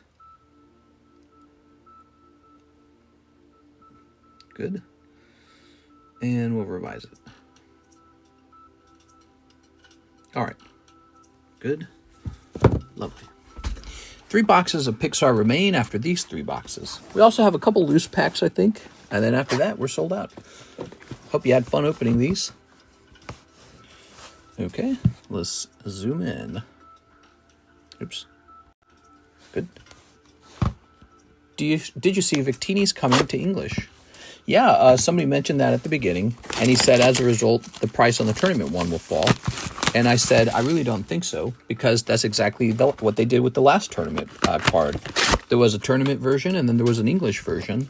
And that card is now like $9,000 as a 10. Right now, that card is a $9,000 PSA 10. Here we are. All right. Tossing this over here. So that is box number 1. I heard Pixar put out a new movie about a boy who gets like taken by intergalactic aliens or something like that. I don't know. And it bombed. It did terrible. This. Snipping this. Good. And we'll snip this. All right. There it goes. And there was this really good YouTube video talking about how people are tired of the animation style, the art style of the characters in the show. They called it like a bean mouth or something like that, where the shape of the character's mouth is in the shape of a bean. Friggin' Pixar. I couldn't agree more. I've always disliked that shape. Like, look at these characters. They don't have it. Let me see if they have one that does have it. Here's Jessie. She doesn't have it. Somebody in here does, though. We'll find it. I'll show you guys. They don't have it. Here's this. All right. They introduced it with that panda movie. What was it? It was called Red, I think. It wasn't a panda, was it? Well, he doesn't have it. Maybe. Oh, here it is. This right here. See this mouth shape? People are saying they're really tired of that art style, and they think that it's a art style that doesn't sell movies. They are. So I think that's fascinating, because I heard more than one person complain about that. So that's Bean Mouth. God, dude. It is just annoying to look at. I don't know why. I always found it annoying to look at. And it wasn't until somebody else kind of put those feelings into motion with words and thoughts that I went, oh my gosh, that's it, isn't it? The design of these characters is outrageously frustrating. There we are. Ooh. Ah. The original animation style, like Lion King, Bambi, Jungle Book, will always be the go-to. Well, that would be Disney. And, all right. Here we go. Buzz and Woody hugging. Okay. Now kiss. Put that in his out. Put that in his sleeve. Here's Woody. Okay. All right. Here's this. Here's this. Okay. What'd you guys think of that? The bean mouth curse. Curse of the bean mouse mouth. There. Here's this spork. Okay. The blue guys. You know, I have not been keeping up with Pixar at all. There's so many movies they make, and I don't watch any of them. I've watched Squid Game though. Have you guys finished Squid Game now? Can we do spoiler Squid Game yet? Is it spoiler Squid Game time? Who's ready for spoilers Squid Game review? It doesn't bother me. You lick. What? You're licking things? No one told me we were having a lick off. Okay. Good. You right? 6 says no. That's too bad, 6. All right, guys, we spoiling. And this as well. Ta-da. So that was box number 1. We got stamped Finding Bebo. It's Finding Bebo. Chulul mita. Unu duna umita. Here we are. Chulul. Ooh. I don't speak Korean at all, so that was probably really stupid sounding. I love the way the guards sound in Squid Game. There. Those stamps are sick. No. No, I'm still watching. Watch this.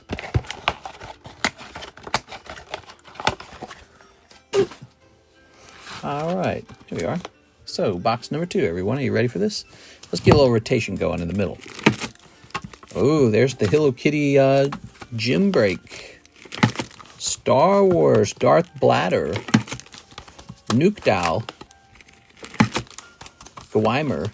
It's Gweimer. Cheap and affordable Moltres for $800. And here is Heavy Cruiseroon. I was half asleep when I heard him bring up the spoilers. And who wants to hear... Here we are. You don't want to hear about the romance between Ji-hoon and the front man? They finally kiss. Sneap. Oh, sorry about that, guys. Spoilers. Spoiler alert. All right. Place that over there. Place this over here. Place this over here. All right. Amita. I'm going to learn Korean so I can listen to it and understand it. Here we are. Ooh. Ba-doop. Here we have forklift car. And my music stopped. Let's play yes on that music. Oh, that was only 32 minutes long? That sucks. All right. Very nice. And there's the piggy bank. And, you got a stamp of Inside Out. Okay. Oh, there it goes. Here's the lamp. I love the lamp. Look at that lamp. Okay. Here's Ratatouille. This guy, Monsters, Inc. Bo Peep. Buzz Lightyear. Oh, look at that. The boy with the guitar. He's playing it. And that's a story. Here's these guys. They all have red hair. That's also a story. Here's Luca. He's sure sitting on that bench. Now, here's a character. Give me Sid back, man. That kid was insane. This guy made Toy Story.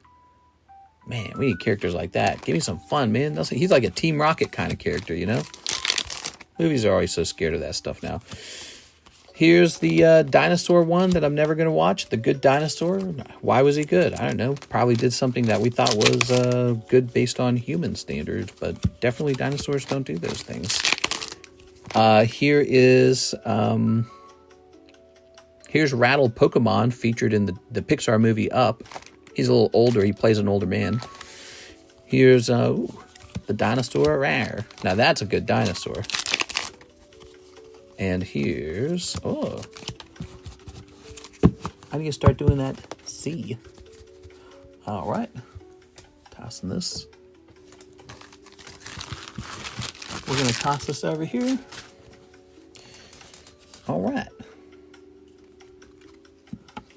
We're going to sleeve this up.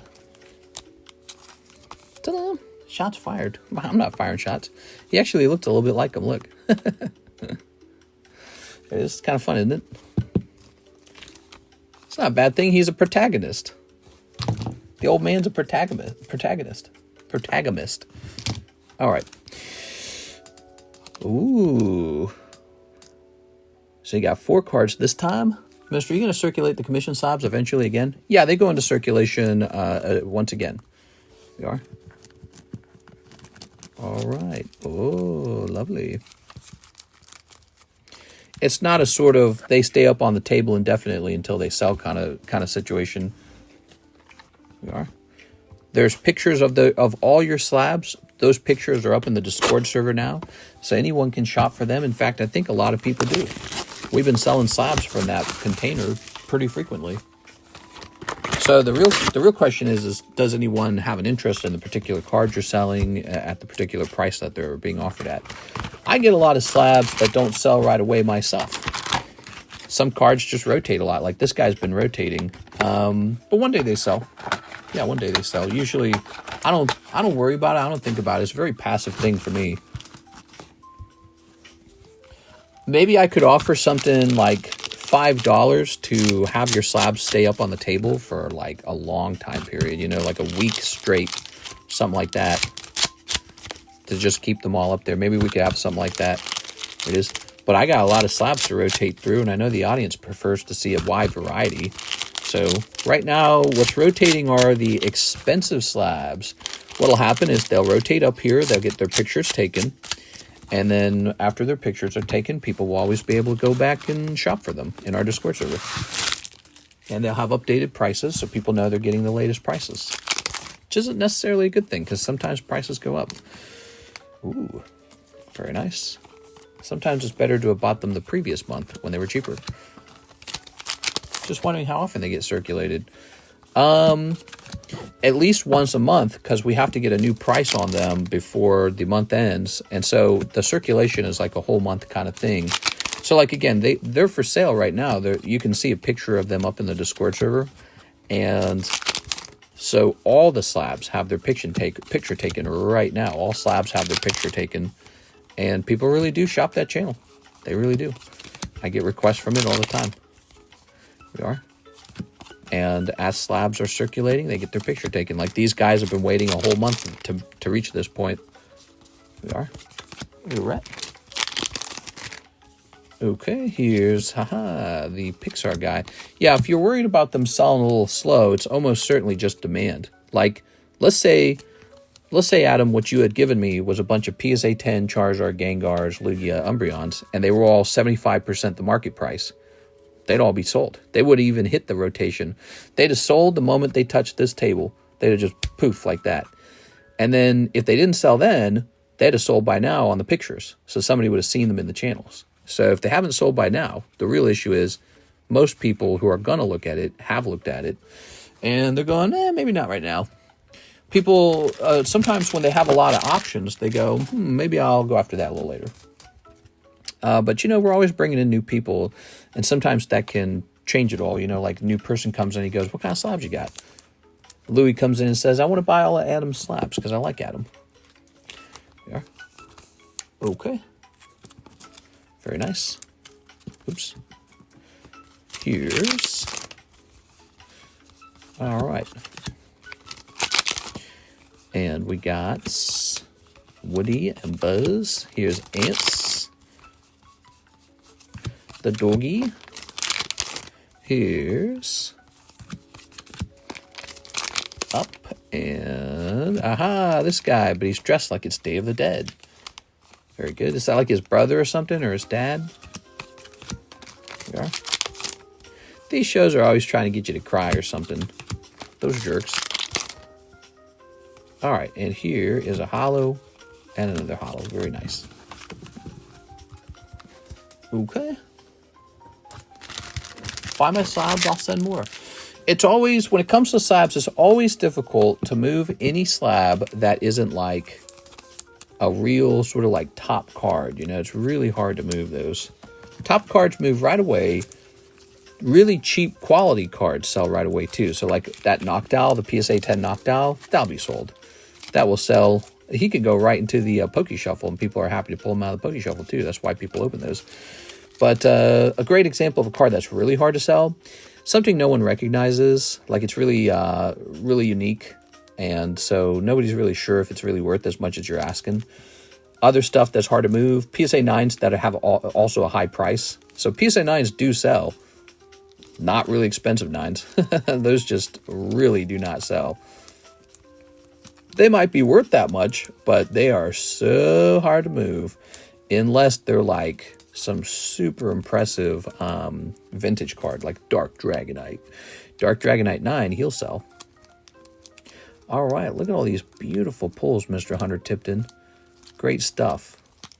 You can pause and rewatch this or timestamp it if you need to. These are some good cards here. Those were your 3 boxes of Pixar. That's for Hunter Tipton. Fresh bag. Is it fresh bag? Hey, Mr. Lagbite, thanks for that. By the way, guys, if you haven't gotten your Poke Roll in this server, in this YouTube channel, you're missing out on leveling up your name. We are. Especially if you spend a lot of time over here, that's too bad. You know, people should know that you're part of the group, that you've stuck around. People should know that.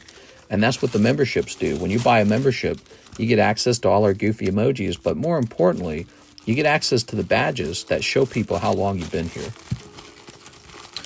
All right, let's see. Very good. Oops. Quiet chat other than Troy.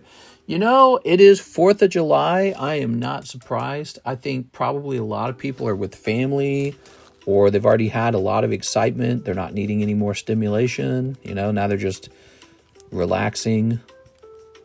Oops, I wrote down 825. What am I doing? Hey, he sent 5 memberships. That's so nice, dude. Thanks, man. Okay, there we go. Let me write that down. We're keeping track of all the donations.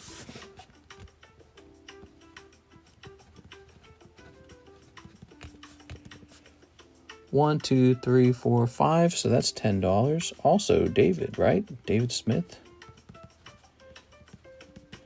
I think the card he's given us is probably a nice $10 card. David Smith. Did you guys know there was a giveaway tonight? There is. Let's see. Where'd it go?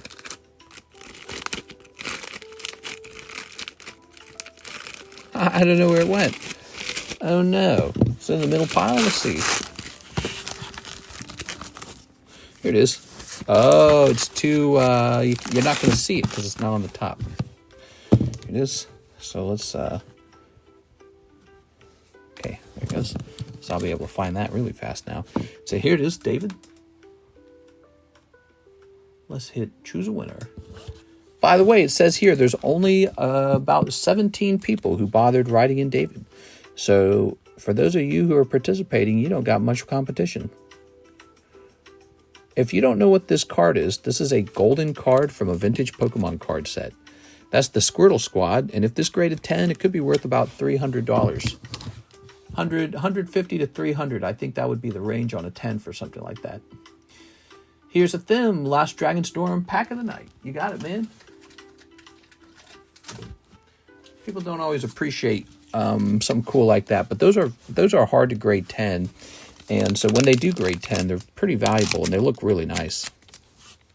Squirtle Squad, that's a great moment in Season 1. You are? Remember, they were like a gang. They were like a juvenile gang, and they were up to no good. But then they saved the town from like a fire, and they got a lot of respect, and they, you know, it sort of plays on the sometimes chaotic energy of maybe young boys who just kind of go around in a group and do bad things in the neighborhood. But they don't have to be that way. They could be good people. Here's Scalding Tarn. So there's sort of like a little message baked into that episode. It's a great thing. Wow, that's a mythic rare, and it looks really pretty. Scalding Tarn. Hollow Merc Siege. Okay. Felithar. Dawn of the Abzan. Will of the Sultai. Not to be confused with the Sultan.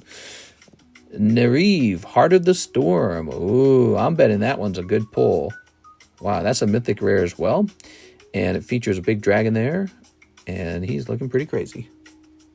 Look at that. So here we are. Nereeve. Swamp. You get this cool holographic swamp, and it's a dragon eye. Keru Gold Keeper. Oh, he's like a banker. Here's Riling Dawnbreaker. It's Keru Goldstein.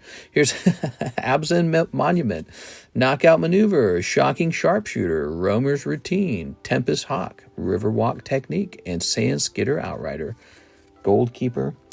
That's cool having gold in the name. What if I had gold in my name? Here we are. All right.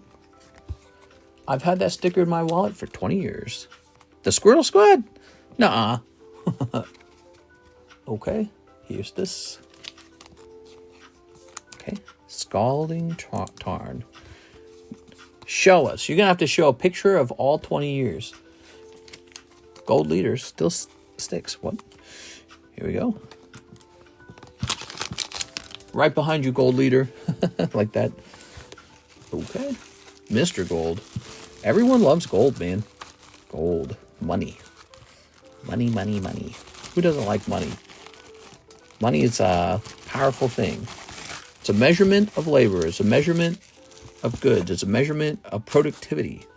It's like energy, but not in the coal or nuclear sense, but more like the measure of human activity. It's a really insane thing. Most people don't really think too much about the abstract idea of what money represents. It's an abstract idea. It really is. Money is an abstract thing. But for most people, it's just this dollar bill that they use to go out to eat with or something like that. But it's an abstract thing. It's a measure of you. It's a measure of the things you did.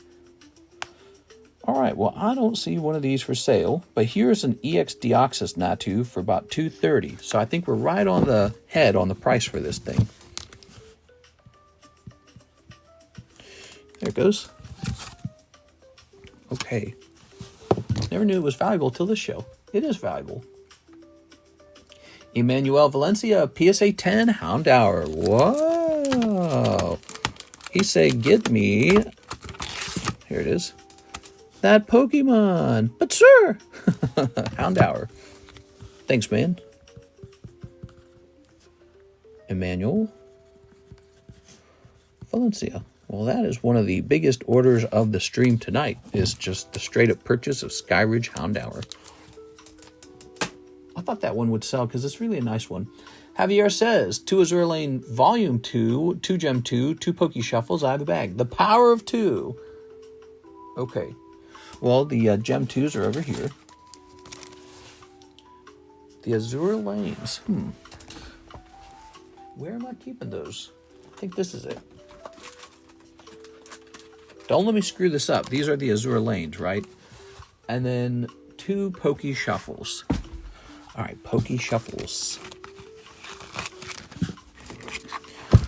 Used to be so many cards left in this Poke Shuffles box. There's not much there, so it's actually really running dry. Dunkin' breakfast time. 1, 2, 3. 1, 2. Okay, good luck. Let's see what we got.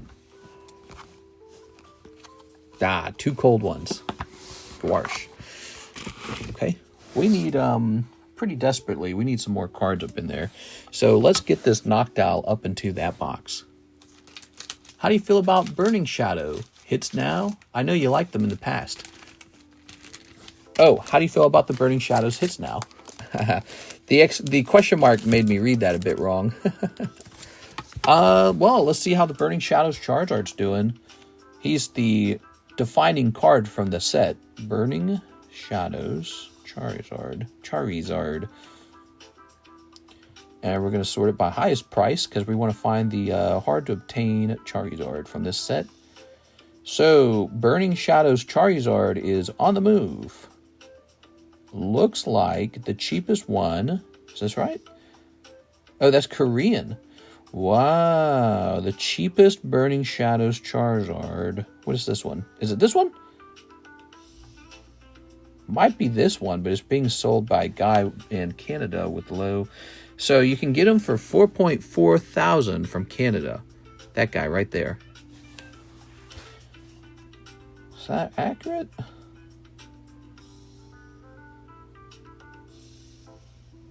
That's crazy, man. Things are on the move. Let me check. Oops.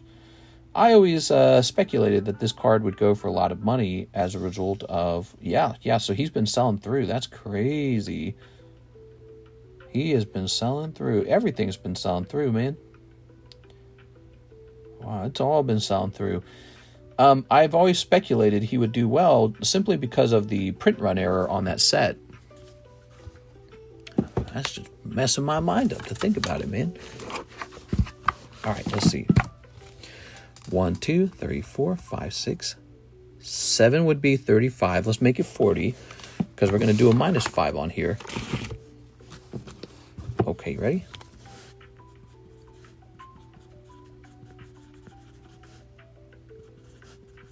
Okay, -5. And here we are once again. Good to see you all. Hey, what's up, Lord Chain? How's it going? Oh, wow, we lost some viewers. We had more viewers a minute ago. Here's another thing we can put up in that box real fast. I'm just going to grab one of these real fast. So it looks like we grabbed the Golem. So he's about 70. 70, what is that? 16 spots? Is it 16? I think it is. 1, 2, 3, 4, 5, 6, 7, 8, 9, 10, 11, 12, 13, 14, 15, 16. So he's kind of a big one. There we go. MS66 Golem. Okay, there it is. And this is kind of a hit card, by the way. Would you only buy PSA 10 of that Zard? Ooh, that's a really interesting question. Well, I think he's the one that's going to get all the attention, so probably. I don't think that... I don't know if he would... Well, I don't know. That's really hard to answer. I guess in theory the 9 should do well too, right? Over time, if the 10s become unobtainable. Anyways, here we are. Him, ooh, look at that. Holy mommy. There's a reason why Azura Lane Volume 2 was one of the best-selling girls card sets on the menu. There it is. Let's see. Here's a holo. Here's a holo. By the way, did anyone have... Well, look at that. It says we have 96 viewers now. I don't think the view count is accurate. I think the view count's screwing up. Sometimes that happens with YouTube. Yeah, so we had like 73 viewers or something like that a minute ago. Now it's 96. That can't be right. It's Jolteon. Look at that Jolteon. Lovely, man. And it's Umbreon. Me. Umbreon's so freaking cool, man. I love that character to death. You know, one of my biggest mistakes was selling my Versus collection Umbreons. Should have kept all 6 of them. I got 2 left. They've gone way up in price. Should have kept them. So hard to reobtain now. It is Javier. Ta-da. So, luckily I bought so many of them that I held on to 2 because I had so many that I didn't sell through them all. But, yeah, that was a cool card, and I sold them, and sold them at a good price for the buyer because nobody knew this was going to happen. I didn't even know this was going to happen with the hobby. Not in my dreams did I think it was going to rise this rapidly. I thought it would rise like 15%, 20%. I didn't think it'd just double and then triple all of a sudden, you know, the price of everything. It's just crazy. It's just crazy, bro. You can't rely on YouTube to be accurate with the count. They drink a lot of water. The girl looks healthy. We are. Health is a lucky thing, isn't it? So much of life is just about health. Look at this cheap, affordable $2,000 Jigglypuff. He could be yours for just $2,000. I guess it's that price because it's only Pop 1. Let's see if it's Pop 2. If it's Pop 2, I'm gonna reduce that price because 2,000 is kind of high. Like, realistically, I don't know if anyone's going to buy this Jigglypuff. And it is Pop 1. So, I don't know. It continues to be Pop 1. Let's lower this by 10%. Now, let's just I'm going to do a big jump on this. I might as well just lower it to price where we're getting more serious. So, this is Population 1 Jigglypuff. And he is now 1.5. And we'll just leave him alone for a little while. He's a real interesting card. Okay, 6 is here, 1 Gem 2, 1 Chinese 151, 1 Black Flare, 1 Solo Leveling. Now, when you say Black Flare, oh yeah, you mean this. Okay, hold on. I know what you're talking about. I'm so silly. Okay, where is it? Is it over here? Ah, is this a box of it? No. Okay, that's no fun. So let's get a box of Solo Leveling. Let's get a box of Chinese 151. I can't believe I'm low on, I'm actually low on that product, the Black Flare. Oh, you ordered all the right stuff, 6, because I don't have any of that over here either. Ooh, this is a pricey slab. We need to get this up here. Kuromi Black Label. And get it in a nice sleeve. Looks like cotton candy. Looks like a piece of candy. Ooh, piece of candy.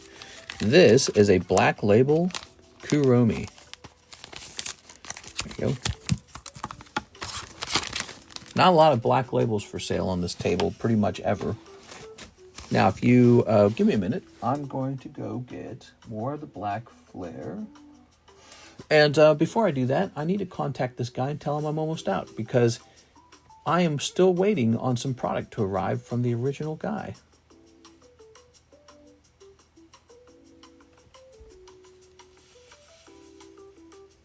Let's see.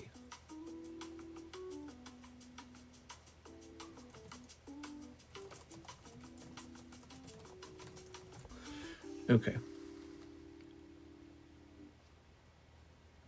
Ah, here it is.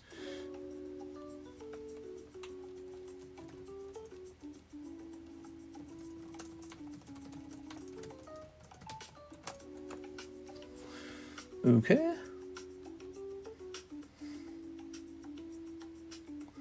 Okay, now let me go grab this. I'll be back, guys.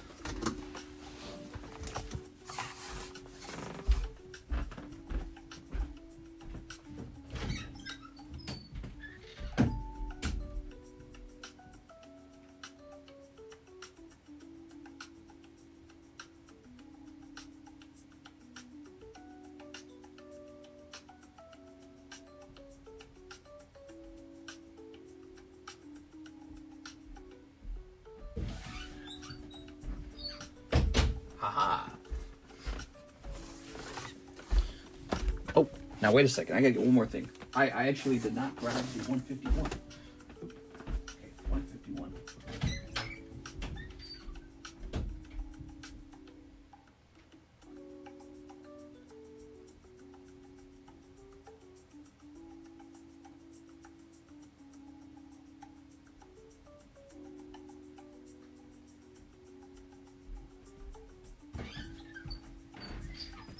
The 151s are running low.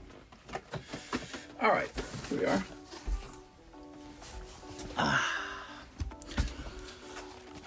Okay. Nice. Excuse me. Ready? Pikachu. I've gotten more into SSH, self-hosting. Why don't your wife, as tech-savvy people, set up your own self-hosted services? Let's see what that means. What is SSH? Wait a second. That's not how you used it.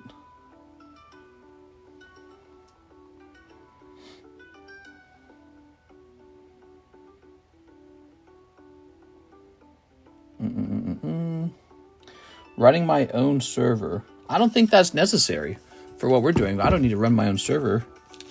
Here we are. I'm not really sure what the benefits of that would even be. Here we are. Tossing this over here. Oops. Okay, so one of these.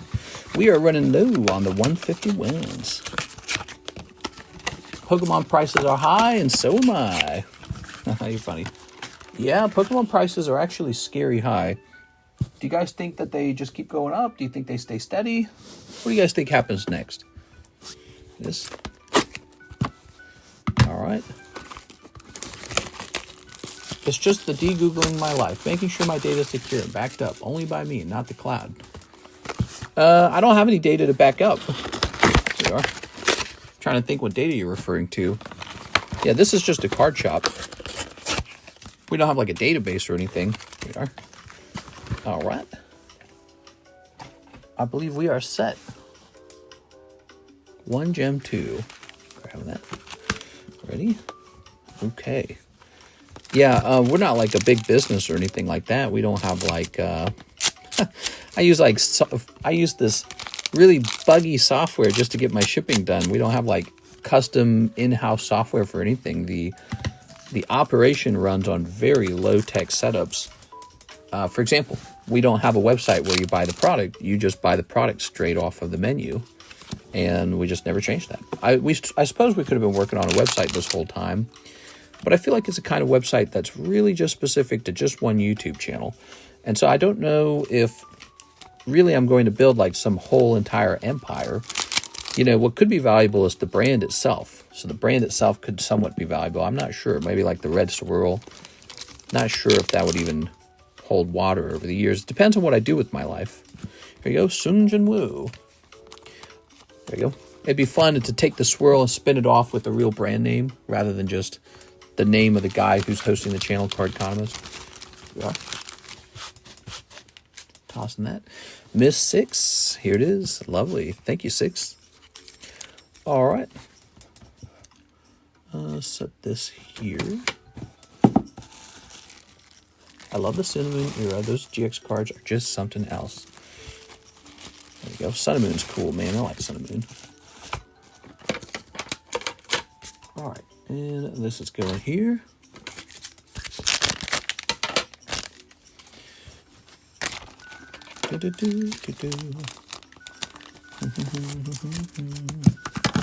That's 2004 Ghastly. It's a vintage card.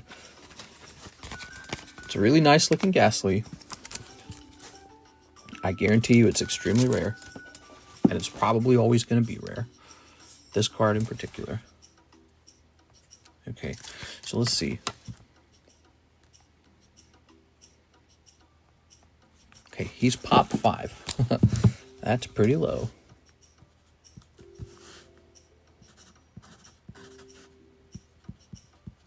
Good. What do you guys think the price on this Kurumi ought to be? It's black label Kurumi, and I'm not in any rush to sell it.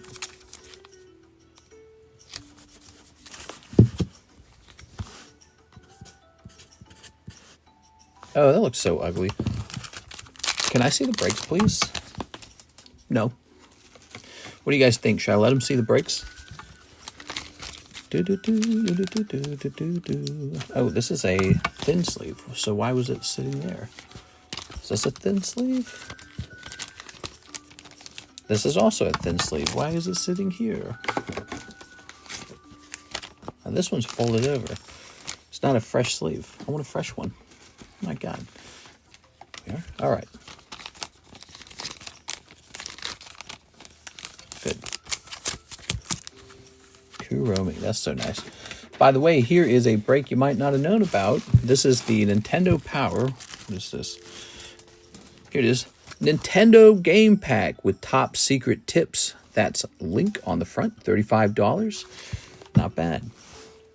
And then let's get a price tag on this. A sexy price tag. I wish these tags were just a little bit larger. I feel like they're kind of on the small side. We're going to go ahead and say that this is going to be $475. Priced on $725.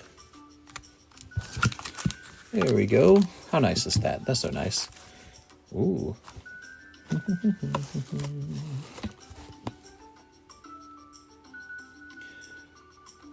Whew. What a night, what a night. So far, so good, guys. This has been a great Saturday morning, Friday night. We missed the daytime stream for Friday. I'm sorry for that. My in-laws visited, and so they popped in. And I thought, because Karis mentioned them, I thought they were just going to pop in and then go home. But actually, they came for a real visit. They stuck around. So they hung out for a while, and as a result, no daytime stream. That's what happened. Having all kinds of conversation. We are. They're struggling a little bit. They're having some of their own problems. So it's interesting hearing about it and thinking about what they're going through. Let's see. How about a new card up on the table? We need a new card, I think. Oh, man, this card's way too good. I shouldn't even sell that card. That card's definitely going up. The Ghastly. That card is way too good.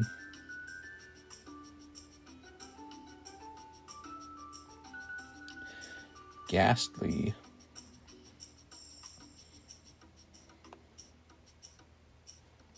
Give it a minute. All right.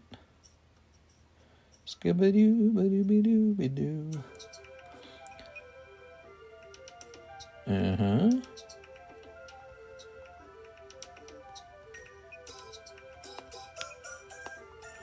Okay, we're going to host a break on this guy right here.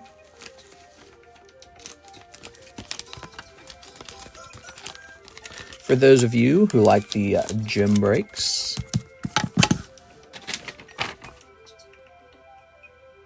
yeah, we're going to do that.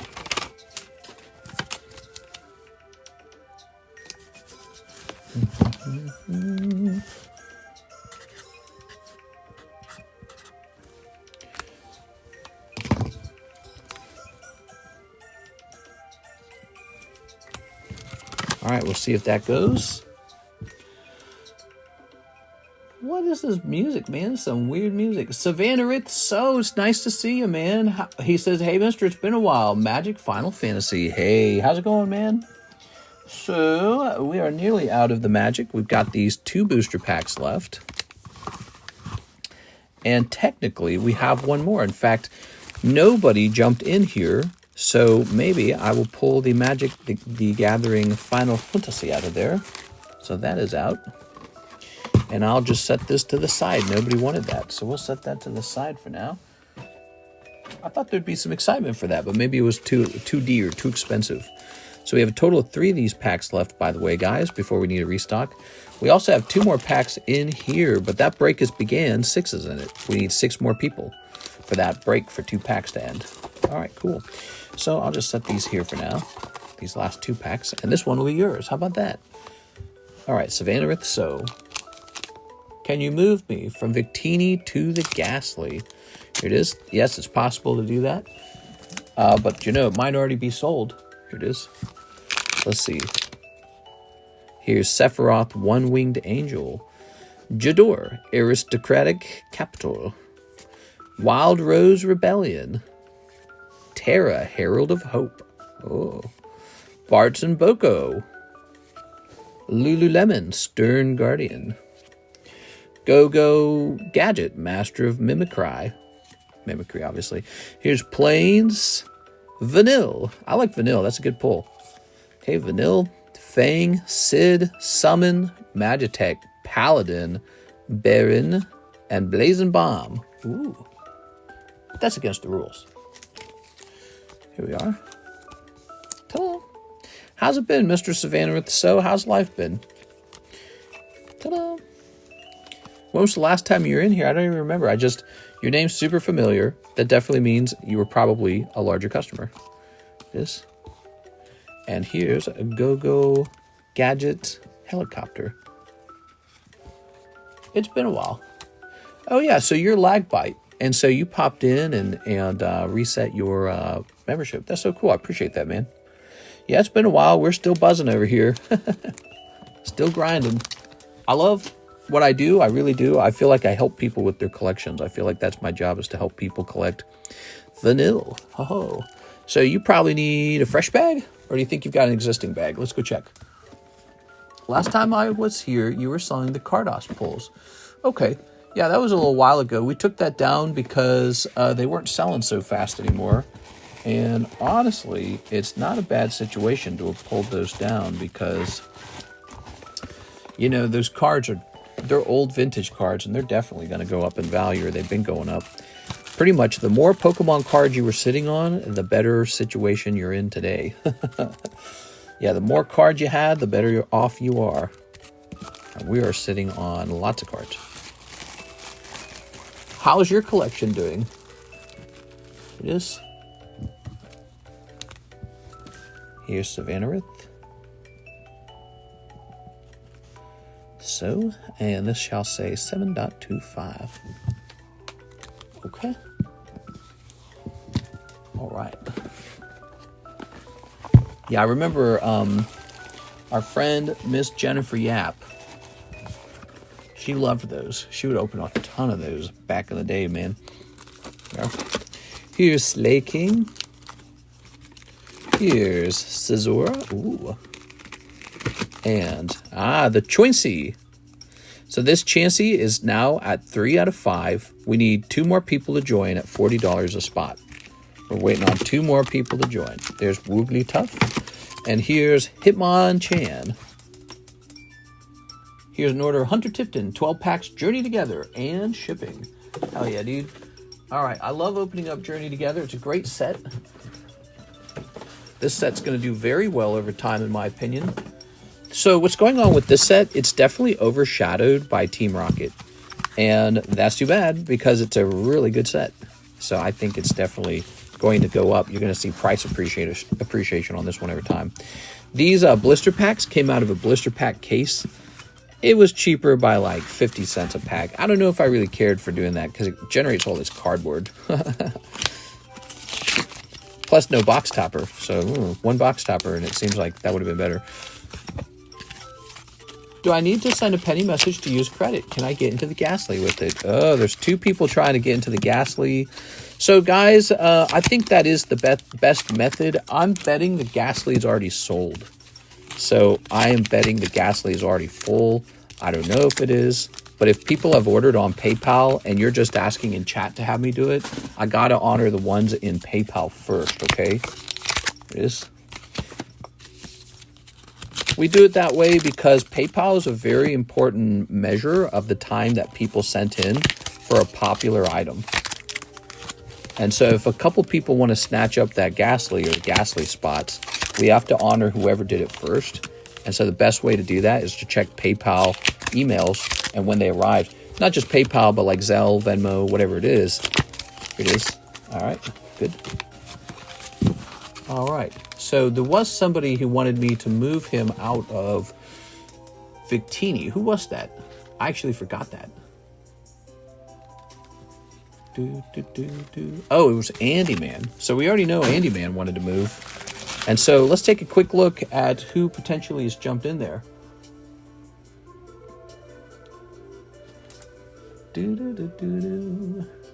So Beatrice had already ordered. Okay, cool. So Andy Man and Beatrice go in there. So it's already sold. Don't bother with the penny message. It's already sold. Here's 1, 2, 3, 4, 5, 6, 7, 8, 9, 10. Okay, 10 of these. And so we need 2 more. I'll be right back.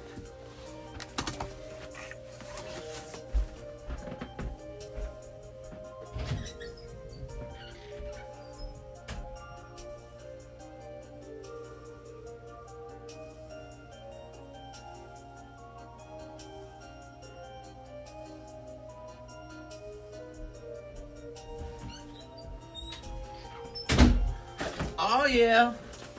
Mamma mia. Mamma mia. I'm back. I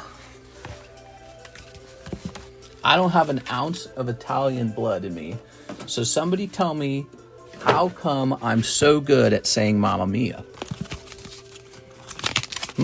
Explain that. All right.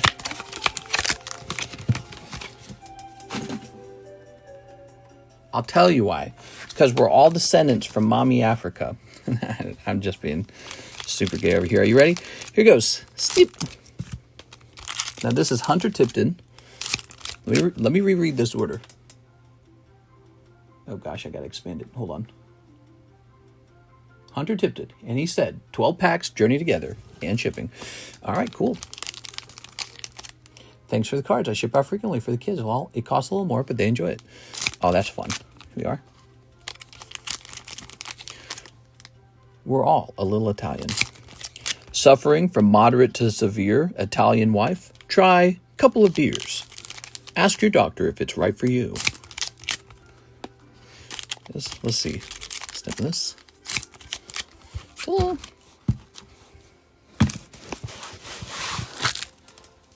All right. We got Postwick Veluza. Veluza. All right. No, wait a second. These face forward. Yes, they face forward. Combuskin. Ludicola. Lily's Rabombi. Aw, so cute. Redeemable ticket. Here's Kilowattrell. That's a great one. So look at that card. That card's going to do well over time. That card's definitely doing well over time. Here's Kilowattrell twice. Couple of beers would change the world.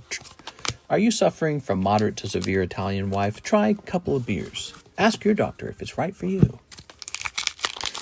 Here's a Bagon Tyranitar. Matang. Butterfree. Pongaro Amoongus. Sipup. Furret Whale Lord. And Clefairy. You enjoy the 4th?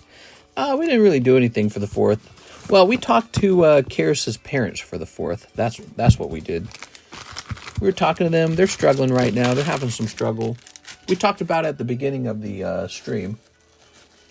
It's her mom. Her mom is having some serious mental struggles right now. She's had a certain anxiety medication she was on for 25 years. Her doctor just put her on a different anxiety medication, and now she is suffering from horrendous amounts of anxiety, like crippling anxiety. Like, she was pacing the room, and I could tell it wasn't like an act or anything. She's just really anxious. And at the same time, she's losing her horse. She's had it for like ever. She's had a horse. It costs them. They don't have a lot of money. They're not people of means. She has a lot of horse friends who help her out and such. Her horse finally is needing a lot of money to keep. I packed a couple extra cards in there, Mr. Hunter Tipton, but the bag's going to go over £1. So anyways, she is losing her pet horse. That was like her whole life. She had friends that she went riding with. She would go out in the sunlight, hang out with the pony. She went riding for years. That horsey's probably going to die. And she's not coping with that pretty much at all. It is. And she's not coping with the new medication. And she got laid off from her job because the employer thought that she could be a risk for what she's doing. She was actually, her specific job. Oh, give me a break. Come on, dude. The stupid shipping software always fights me. Her job, she was actually a horse trail. She was a horse trail like leader. So she would help people who pay to ride horses. She would help them by taking care of the horses and getting them all set up, and then she'd take them out. But because of the crippling anxiety, she couldn't do it anymore, and they had to let her go. So she lost that job, and she's losing her horse at the same time. And yeah, it's not good. That's very unfortunate. So it all stacks out. Yeah, she's really, really freaking out. There we go. All right. Okay, we got you shipping, Mr. Thim. One more Dragonstorm. It's real hard on the whole family. It's hard on her dad especially. He's struggling to take care of her, basically, because he works full-time, and he's in charge of making sure she doesn't, lose it or something. Here we are. All right. So here's... Ooh... Miss Dry's Village. I don't know if you guys have ever seen someone who's suffering from like hyper extreme anxiety. I have now seen it, and it looks really unfortunate. Here's Flamehold Grappler. Here's Narset, Jeskai Waymaster, Gold Lust Triad, Zergo Thunder's Decree, and Plains. Okay, we've got Jeskai Shrine Keeper, Purging Stormbrood. Rune Scale Storm Brood. Lots of Storm Brood going on right now. Look at these broods. Anyways, yeah, it's pretty tough to see her in that condition. Apparently, she was in much worse condition when they initially made the change on the drugs. The doctors told her she had to get off those drugs because of the very potential risk of like dementia or something. Oops. Did you guys catch that? So anxiety medications really actually do cause problems like Alzheimer's and dementia. And they said she had to get off those other drugs because she was going to have dementia. So that's what they told her. And so they swapped her over to a different kind of anxiety medication, except she's saying it doesn't work. Basically, it doesn't work. It doesn't stop the anxiety. So she's having just extreme anxiety. Here's Just Sky. Ooh. She's having, she had anxiety so severe after the swap that she didn't sleep for like 2 days. And the hospital had to, sedate her. They had to actually force her to go to sleep. And that was apparently really unpleasant too. So yeah, it was really, really severe. Ooh, Just Sky. Look at that. That's wild. I've seen that before with anxiety. It's a little depressing. Some anxiety meds are just speed. It's like having ants under your skin. You can't sit still or calm the mind. Yeah, I noticed she would do this with her hands a lot. She was pacing back and forth. She like checked the microwave like 3 times. I'm like, you're not even using the microwave. What are you checking it for? And yeah, I was really surprised. So, but it's causing a lot of problems for her in life. Like again, she lost her job, which gave her access to her friends. Her horse is too old. She can't afford to take care of it, and it's probably going to die. And she's had that horse her whole life. And because horses are like that, they last a really long time. And now she's on this new medication, so they're struggling like crazy. And there's not really even, money can't really even solve the problem too much unless you want to pay, we're talking huge money for the horse. That might make her feel better, but I'm sorry, but I'm not going to do that. Here it is. We are. When it comes to horses, that's a privilege in my book. But that if the horse was a young horse, maybe. But it's a very, very old horse. So the horse is passing away from old age because that's what happens. Your pet gets really old and kind of passes away. And she can't find a place to take care of it, to keep it, that doesn't cost like $4,500 or something like that. And it's like, dang, dude, how much money you spend on your horse?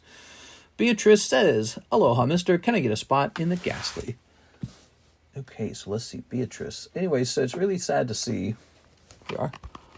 Heard microdosing shrooms could help alleviate those Nah, they're old conservative Christian types. They would never do that. Maybe if they were really, really desperate. I don't know. But they would not mess with that kind of stuff. They don't believe in that stuff. Here it is. Ah, Beatrice. All right, you're the first one in. The second one in would be Andrew Martin. So let's go grab the Victini bag.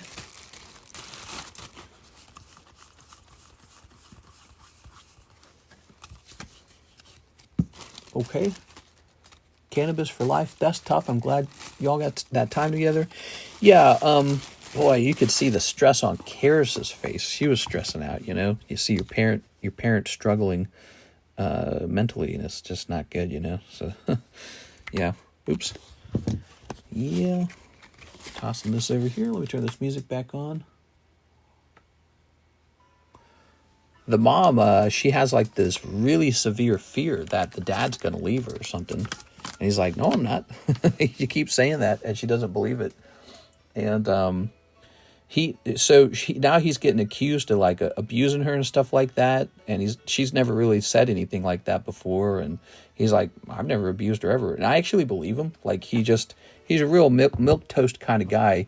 You know, he's not the kind of guy who I would think would do anything like that. He's really not that type.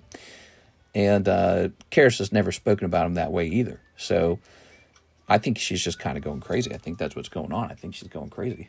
Here we are. And I feel real bad about it, but what can you do about it? It is. I can emphasize with the extreme anxiety, I get the same way you described. Pacing, checking out windows. Oh, yeah. Yeah, she was... She drank out of an empty McDonald's cup like 20 times. And there's nothing in the McDonald's cup, but she just keeps drinking out of it. And it's like, that's not going to do anything. you know. So here we go. Andrew trying to finish up that gym badge. Let's do it, man.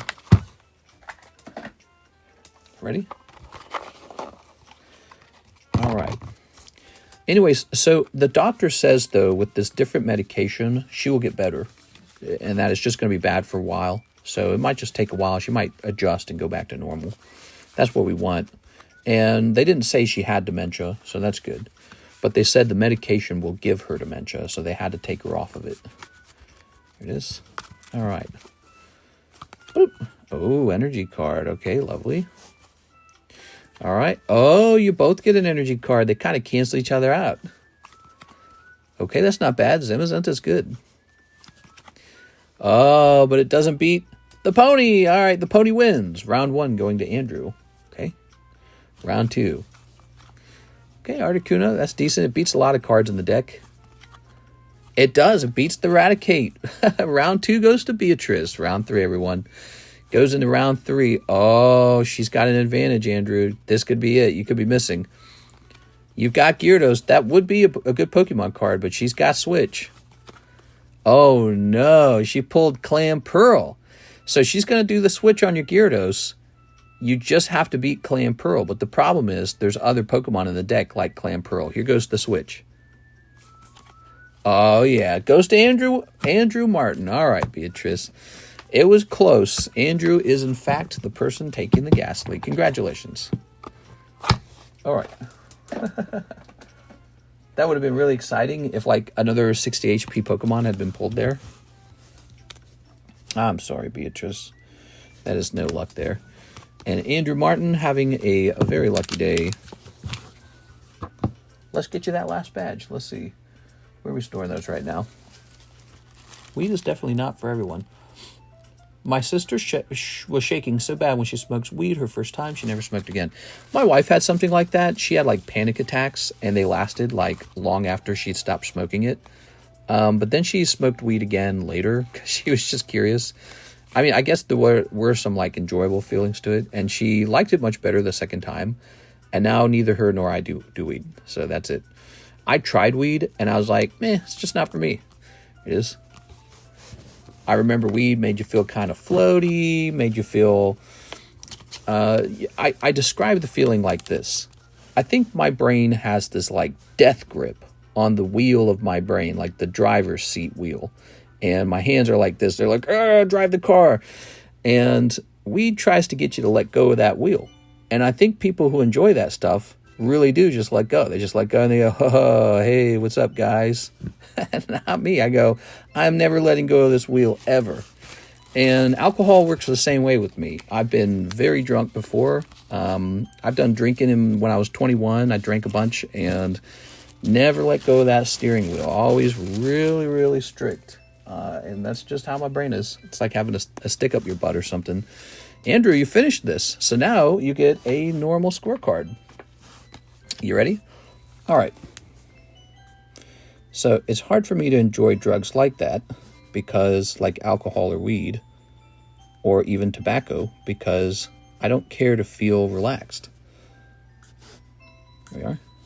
I like to be in the driver's seat and I like to have, a feeling like things are going the way they're supposed to go.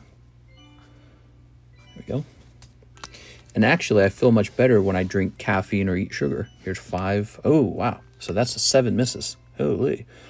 1, 2, 3, 4, 5, 6, 7.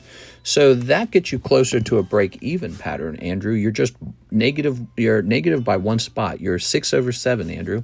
Well, there you go, Beatrice. Andrew's not walking on the sun either. He's actually slightly negative.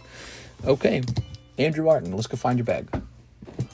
I don't like alcohol. In fact, when I smoke, I get a little buzz, and that's where I hang out. That's why I appreciate cannabis. It relaxes me when I can't be in control of everything. Mister just needs crack. What the fuck? All right. Andrew Martin. Where am I going to find your bag? Andrew Martin. Andrew, I know where to put this card. Are you ready? I'll tell you exactly where I'm putting this card. Just put it back here with your Ghastly. Mr. likes stimulants, not depressants. Yeah, exactly. So I really, really, really, really like caffeine. I love energy drinks. and I like sweets, candy, cookies, cakes. I like eating big meals. I hate alcohol, just don't like it. I don't like smoking, nicotine. I did hookah with my friends in St. Louis one time. They're like, you gotta try hookah, bro. And I was definitely feeling that nicotine. And I described the feeling as like, it takes you longer to think of your own name, like the letters are spacing out or something. I hated it. I was like, wow, I feel less intelligent now. And I was like, I hate this. I hate it. So weed does that, but in a slightly different way. Weed sort of makes you feel, I don't know, how would you describe weed? Weed definitely affects your like motor functions. Like you feel like there's a slight lag to movement, but it's not tipsy the way that alcohol makes you feel, you know, when you're buzzed on alcohol. It's like a fuzzier feeling. I don't know how to describe it. Ooh. I think we can all agree Mr. Don't need to do any coke. If coke was legal, if it's a drug that just kind of gets you like poo, you know, working, getting everything done. If it wasn't bad for you and it wasn't illegal, I'd probably just be doing it all day long, like the way I enjoy caffeine. So today I still enjoy caffeine. I still like it. This caffeine's awesome. Okay, so let's see. We have Papa's in. Are you soft launching your new cokehead personality? No. We've often talked about, recreational drugs, and I've always said that same thing. I've never really enjoyed alcohol, never really enjoyed tobacco, tried weed. We tried, was it this year or was it last year during the winter time that we tried it? We tried it like in the winter time, and that was Karis' second time using it. She did like it. She was like, okay, I get it. But she still doesn't do weed, and she talks about how she strongly prefers alcohol. Here's a manual. Chinese gem 2 box. Ooh, gem 2 box, you say. All right, you got it. TCC totally cracked cards. There you go. Karis really, really, really, really likes alcohol, but she is not allowed to drink very much of it. So there's hardly any alcohol in our home, and she might occasionally have a small glass of wine. That's all she's allowed to have, and it's not very often. It's not even once per week. We stay away from it because we read it's pretty unhealthy for you. Karis is weird. I don't understand her. She has like no addictions. You know anyone like that? She's not fat. She doesn't overeat. She doesn't overdrink. She doesn't smoke. She doesn't do weed. She's not addicted to money. Like I'm addicted to money. I love value. I love productivity. I love gold. I'm like Ebenezer Scrooge. I'd stack up the little gold coins, and then my fiance would come in and say, when are we getting married? We can't get married now. My investments are underperforming. That's me in a nutshell for sure. But she's not like, she doesn't have that, dragon greed. She doesn't have anything. I don't know. I don't get it. I don't get how a person can be that way. It is. Usually everyone's got something, It is. Anyone think Chinese exclusives are pop again? Oh, Lord, no. Drinking sucks ass. Yes, drinking's no good. Here we are. Maybe she's an alien. I think there's some brains that don't get, like, a ton of dopamine. Dopamine is a motivator. It makes you want to go get stuff. It's like, hey, remember that thing that felt good? Go do that again, right? Like, so eating cookies or something, right? Opening Pokemon cards. Maybe everyone here has strong dopamine receptors, and that dopamine's telling you, get over there and get some Pokemon.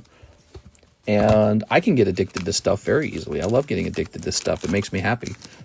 I'll play a video game, get totally addicted to it, and then I'll just go on an insane binge. I'll learn every little detail of that game.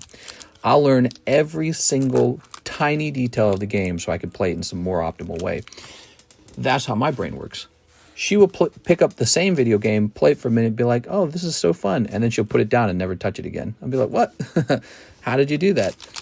She'll have her favorite dessert. Box of brownies, in fact. She loves brownies. I hate brownies. So lucky for her, she can have brownies and I never touch them. She'll get a box of brownies. The whole box, just delicious. Puts them on the table. She eat one every other day. Little tiny brownie. Maybe she just take a bite of one brownie. How? How do you pick up a dessert, take one bite, and be like, you know what? That's enough dessert. She puts it back down, closes it. Not because anyone's watching, not because she has a parent, she's not a swimsuit model, none of those things. I think she just has a very different brain. I think that's it. People have different brains. And I don't understand it. I don't understand it at all. Here it is. Here's Glaceon. She's probably a little depressed. Everyone has an addiction of some sort. She genuinely does not have an addiction. I swear to God, she does not. She has no addiction at all. However, I feel like this also translates into some personality flaws that are slightly hard to describe. So, like, for example, she also, similar to her mother struggling with anxiety, she also deals with anxiety. And her brother deals with very severe anxiety. So I think whatever that anxiety is passed down through a family genetic trait. And so that part's interesting to me. She's very low maintenance. Like, let me think. I think that she's a kind of person who is less likely to go out and take a risk and go exploring, basically. She will not go out and take a risk and go exploring, which makes her a very good fit for me because I don't go out either. I just keep working. So for me, I just don't go out because I'd rather be working and earning. And because I must have some sort of weird Ebenezer Scrooge brain. I don't know. And then for her, she doesn't like to go exploring. She likes to just feel relaxed and safe and, you know, nobody's bothering her. No one's in her bubble. And I do believe that's connected to the anxiety, but I also think that that's all kind of related. I think it's like a sphere of, brain personality traits or whatever. So I think that this thing where she's not addicted to anything at all, it stops her from wanting to pursue like, oh, I should be wealthier, right? Like I said, she really doesn't care about money. Some people really care about money. Some people are like, we got to have more. We got to measure up. We got to have a nicer house. We got to retire. We got to blah, blah, blah, whatever. We got to have a good boat, honey. Honey. We got to have a good boat. What will the neighbors think? She doesn't, you give her a warm blanket and she's done. She's done. She's got everything she needs now. She doesn't care about even one more dollar. And that looks like some sort of personality, like principle, like a good thing, like, oh yeah, she's a good person, she's modest. But I actually think it's that same thing where she doesn't get addicted to anything, where there's just nothing that pushes her into some sort of addiction or hobby that makes her happy and feel like she's getting some sort of happy moments. Maybe that's why you said she's probably depressed, because as a result of not pursuing anything, she's not really enjoying anything either. Here we are. She tends to get into something and not stick to it for very long either. So like she will get into drawing, right? She likes the drawing, but then she'll stop and she'll say, actually, I'm going to do music. And then she'll try to do the music and she'll stop and be like, maybe I'll do something else. She never really, like with the video games for me, like I said, I get so engaged, so addicted to one game that I go super deep and understand it real well. And that has a benefit to it.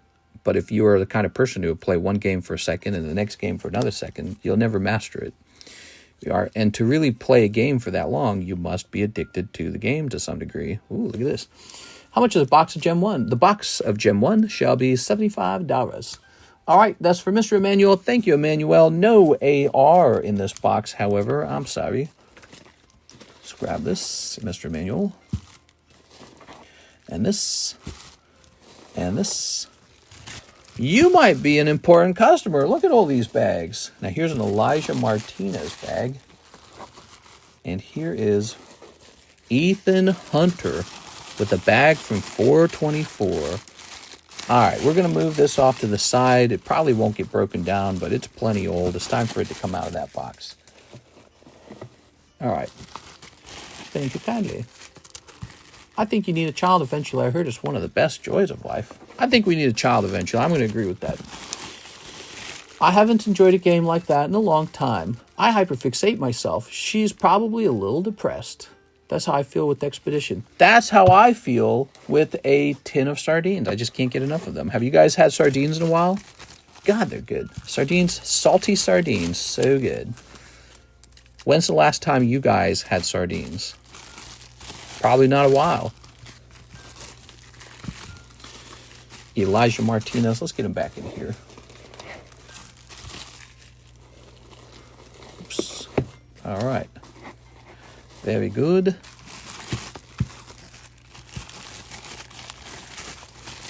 I've really been enjoying the Night Rain game. The only problem with Night Rain, lack of content. They need to include a bit more content at this point. Also, I feel like the reward loop is not strong enough. They need a reward loop that really matters. Okay? Something that makes you go, oh, I gotta keep playing. I gotta unlock the super thing. There we go. Good. Would love to see this finish. What's the oddest food you've been able to experience? Oh, the oddest food? I don't know. I don't think I'd try a lot of odd foods. Here it is.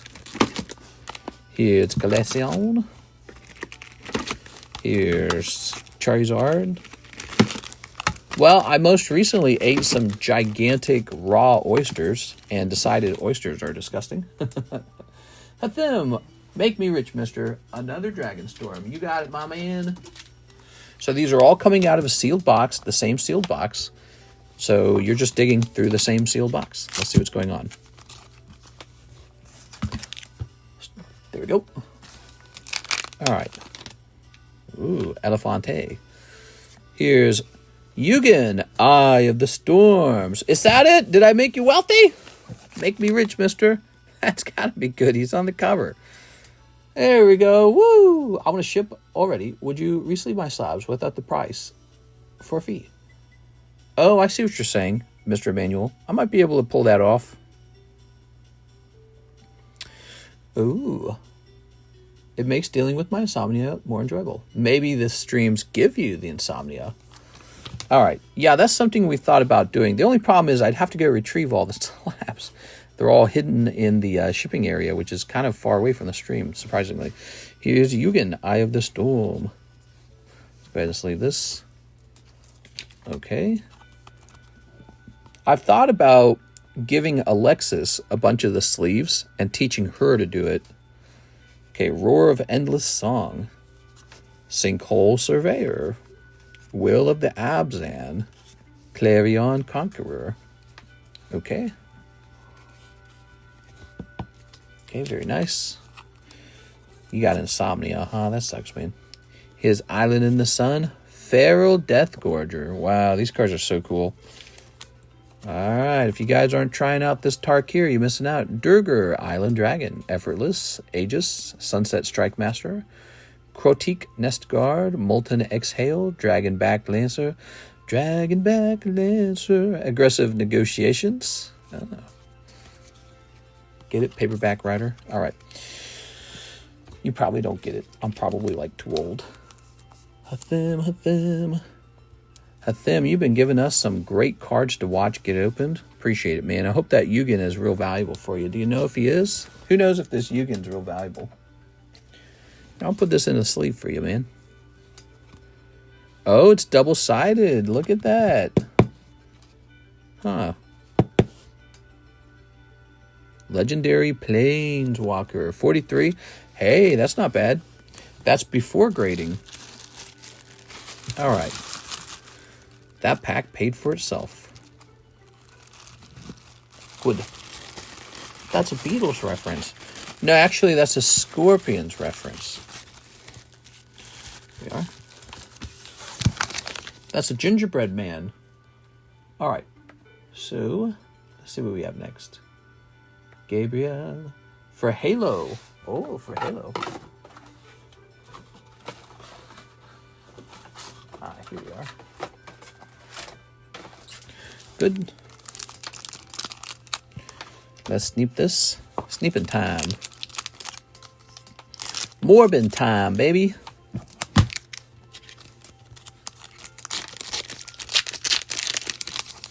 All right. Okay, we got the Master Chief. This Master Queef. 2, 3. Oh, very nice. So here is Let Valier or something like that. Cool. Remember the poker cards used to sell for $10 each? Were those generally plate condition or near mint?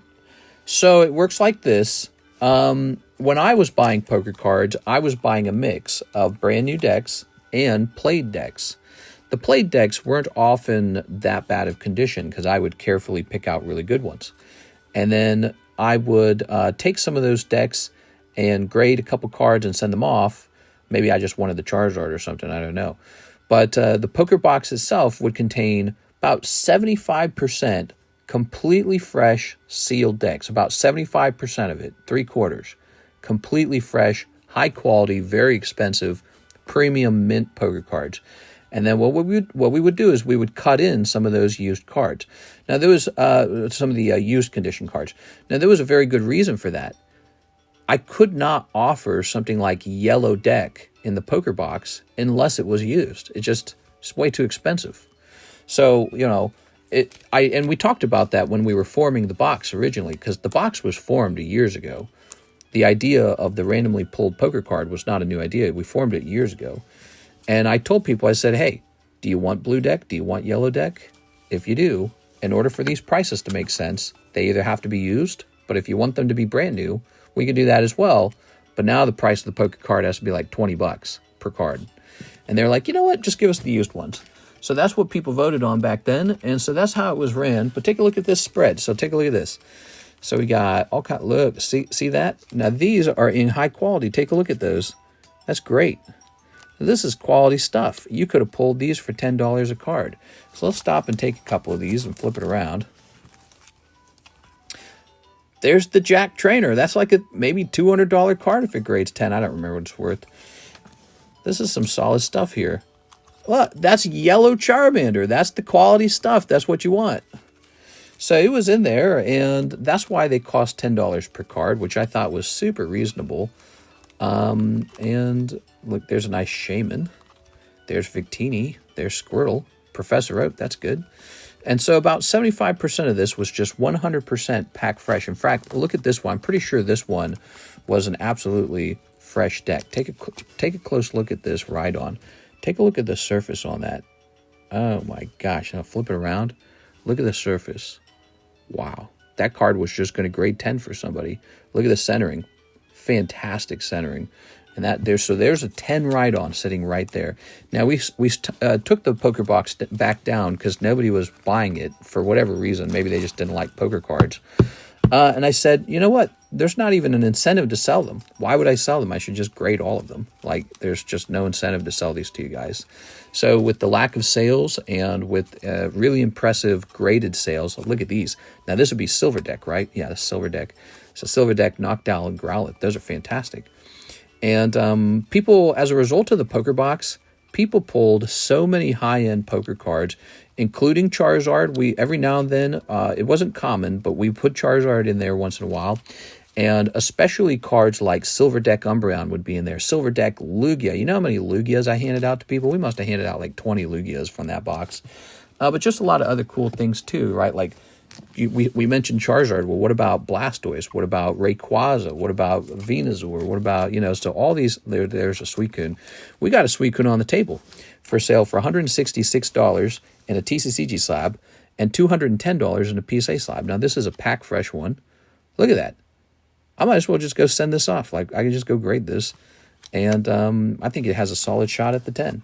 So, yeah, we offered the box, but people just didn't want it. And I told people it was good, and people were like, I don't want it. So what's interesting is I took the poker card off the menu some time ago. I feel like Pokemon cards have gone a little crazy recently. So if I put them back up there, maybe they would start selling again. I don't know. Maybe people would just buy them because I did this whole spiel. I don't know. But yeah, it's a cool thing. And some of these are used. Again, about 25% might be used. Let's see if we can find an example of a used one. See these?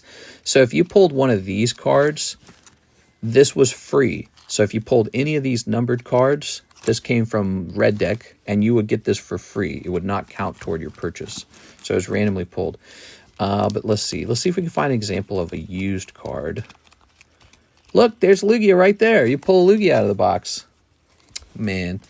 Yeah, this was a cool thing. I guess I like to brag about it a little bit because I felt really like we helped a lot of people. Look at that Typhlosion. There's a Munchlax. Okay, there's another Trainer Red, but this is the ugly Trainer Red because it's the green deck. So you had to get the good-looking Trainer Red from blue or yellow deck. So you saw a very mint condition blue deck Trainer Red, and if that graded 10 and it looked like it would, that could be like $200 to $300. I don't know. Look, Gengar, green deck Gengar. That is so the green deck, and I know this because it was one of the last decks we put in there. This is 100% mint, fresh from the deck, never been played. This could grade 10 and sell for like whatever he's going for, 500, 600. Snorlax, that's good. Now, this one might be played. Let me look at it. He looks slightly off color almost. That one almost, no, he's green deck. Okay, you see, I can't even tell. That's how close they are. That's how clean they are. This is, okay, so see this yellow deck? This is definitely not mint. This did not come straight out of a sealed pack, but they pretty much look mint. I mean, they look really high quality. Ooh, is this a yellow deck? Oh my God, I could just go send this guy out to grade right now. So that was the poker decks. I was trying to do you guys good with those, and nobody wanted them, and it kind of made me sad, and I said, fine, I'll grade them all. All right. And I never even pulled them off the table. They sit right on the table. So look, like this. Never even pulled them down, just kept them there. We took that down. We took down the Carddass cards. Those got taken down. We took down the Karuta cards. Those have all been taken down, and as a matter of fact, I can just grade all of them.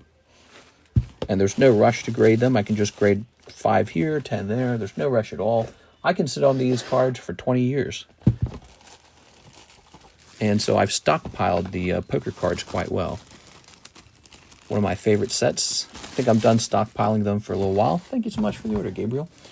I'm sad you don't sell them anymore. I'm sad too. All right, that's it. They're for sale. $5 each. No, I'm just kidding. I don't know why no one would want them. The poker cards look really nice.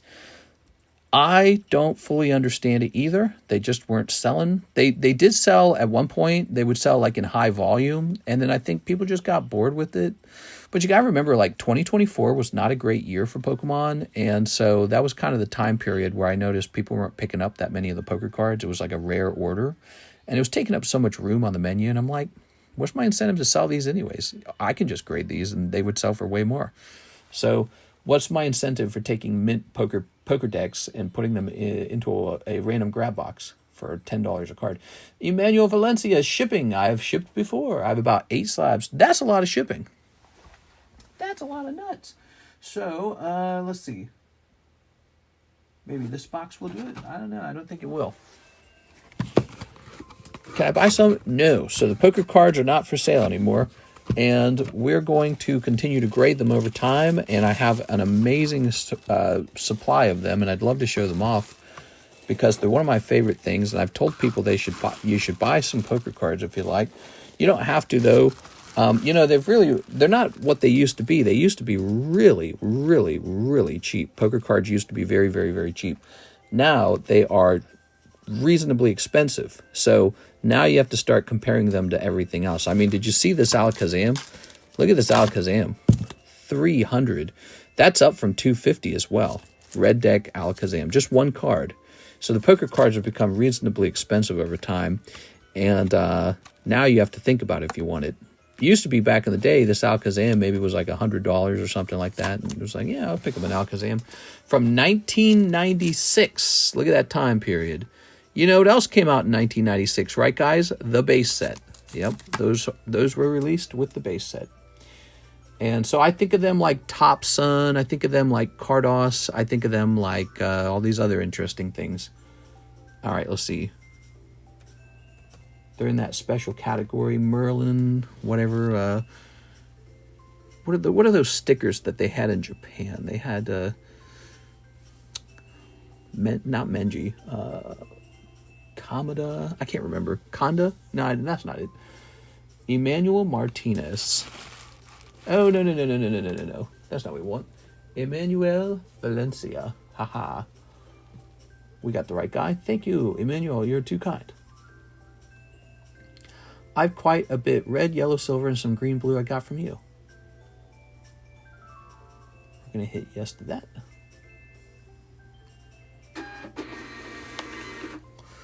There we go. I sit on probably one of the best poker Charizard collections in the world. And not just that, but also the best potential poker Charizard collection in the world. Because the amount of poker cards I've amassed is a bit of a secret. People don't know what I have. And it's something I've been working on for a while. Hathim says, doubling down on the Dragon Storm. Make me rich again. All right, here we are. Okay. Snipping this.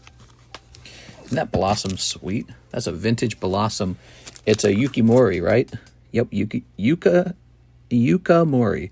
And so that's a little clay figure of a Blossom doing the hula hoop, the hula dance. Ready?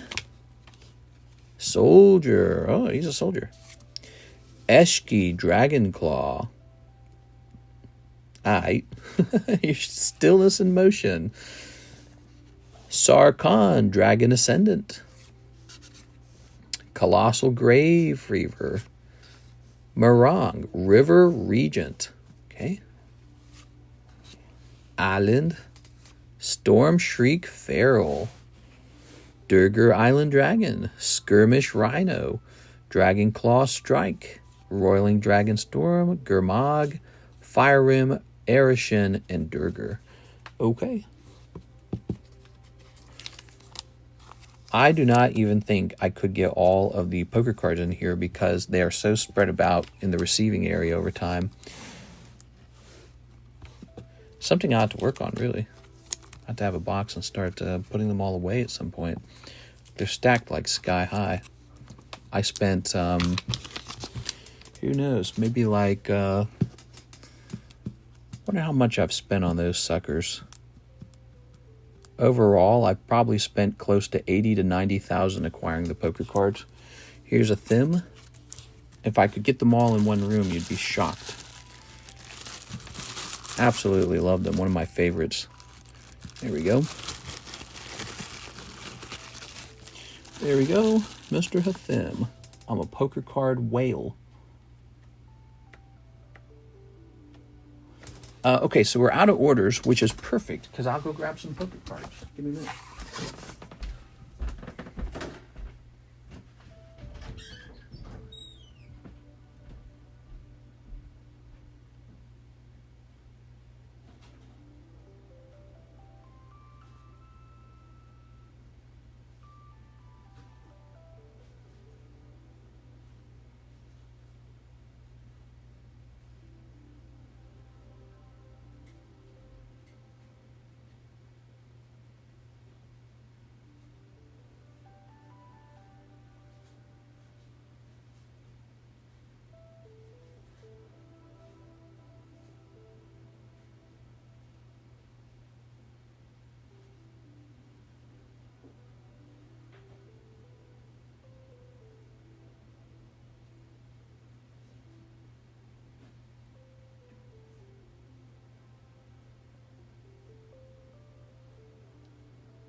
So I've had these stacked up in my receiving area, and maybe it's good that I'm finally working on it slightly. I don't know how many poker cards in terms of dollar value this is, but it's an absolutely ridiculous amount. First of all, I'll show the box off. All right. So here's one of these big one-piece boxes, right? And that is full to the bottom of poker cards, fresh ones. And what you have to understand is those are my new poker cards. I already had a massive collection of sealed decks. Okay, give me a second. Nice platinum box. This is a golden box version 2.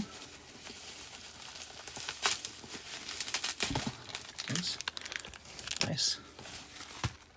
Don't like the gold deck as much. So this appears to be a used yellow deck. I'll take a look at that in a moment. Here's a gold silver deck.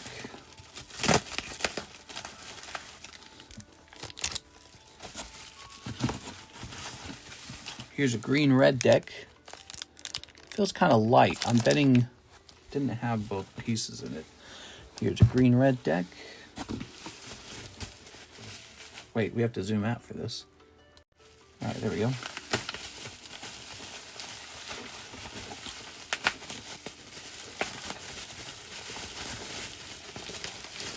Green-red deck. When I got started, you could buy a sealed green-red deck for maybe about $150, maybe. It was like $100, $150. Real cheap. A sealed red-green deck, I think, is over $1,000 these days.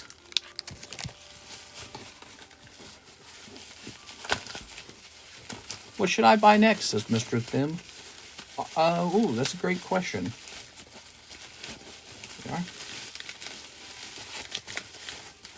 Very nice. It's a really punishing time period for Pokemon cards, I'd say, Thim. I like the breaks a lot. I noticed you never really jump in those breaks. So you might not be a breaks kind of person. I like the breaks because they go straight to giving you a PSA 10 when you actually hit. We got those new Manga Dragon Ball booster packs. Those seem to be really popular.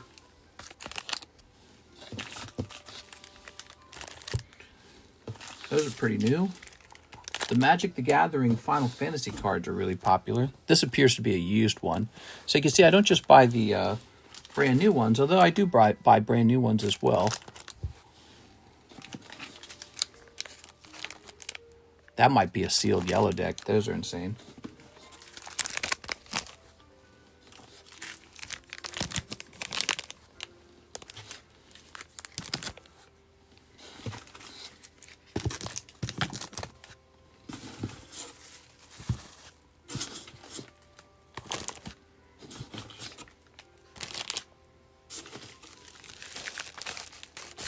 Take this out of here. We invest in the Pokemon Old Maid decks. I have some. They're not vintage. They're not bad, but they're not vintage. These are vintage. Think about that. Let that sink in. This is real vintage product. That very few people have this kind of, if you want to call it a monopoly, very few people have this kind of. This is just one box of it. I have more.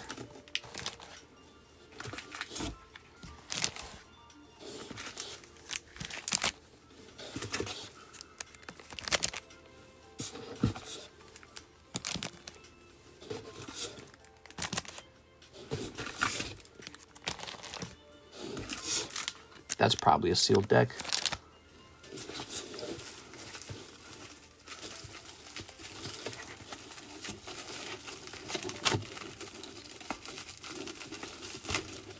That's not even half you said? Well, I don't know if half the word I said, but I said I have another box of these. And there's some that have not been processed, like I never opened the shipping box because I know it's inside. And so I just never bothered processing the receiving for them. This is sort of one of my pride and joy decks right now. I feel strongly about it. Same with the let's see. Oh, this one's not sealed, I see. Okay. So, see, this one right here, not sealed. Not a sealed one. That'll be a used one. So we'll be gambling on that one. We'll be gambling that those cards are any good.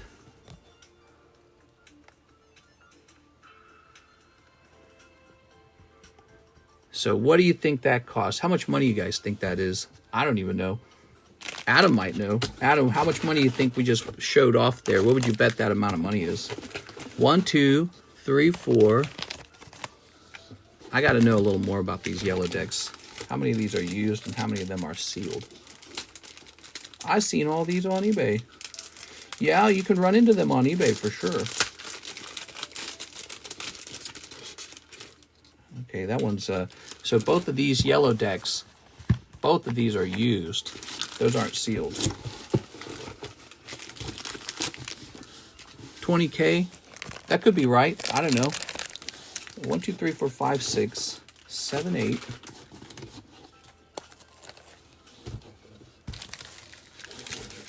9, 10, 11, 12, 13, 14. I could have been buying other things in the hobby too, you know, instead of these, but this is what I wanted.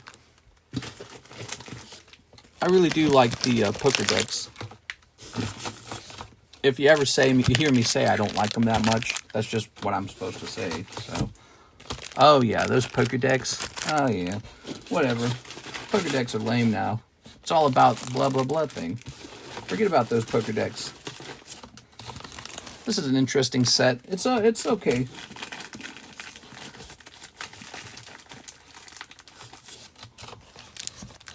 This one's sealed for sure. You can tell by the bag.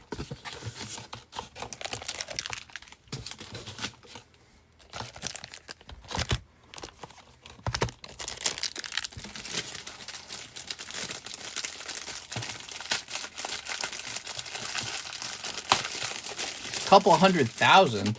No, not that much. 20,000 might be pretty close.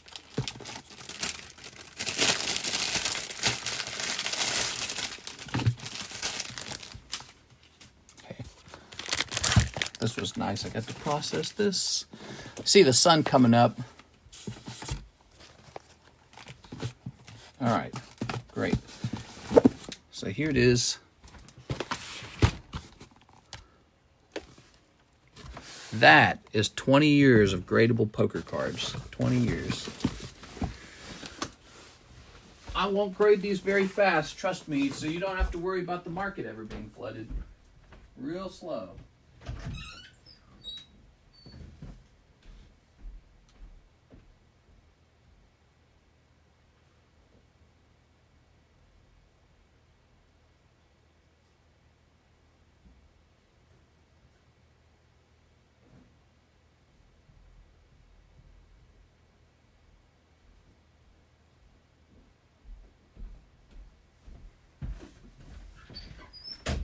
But here's the part you didn't see.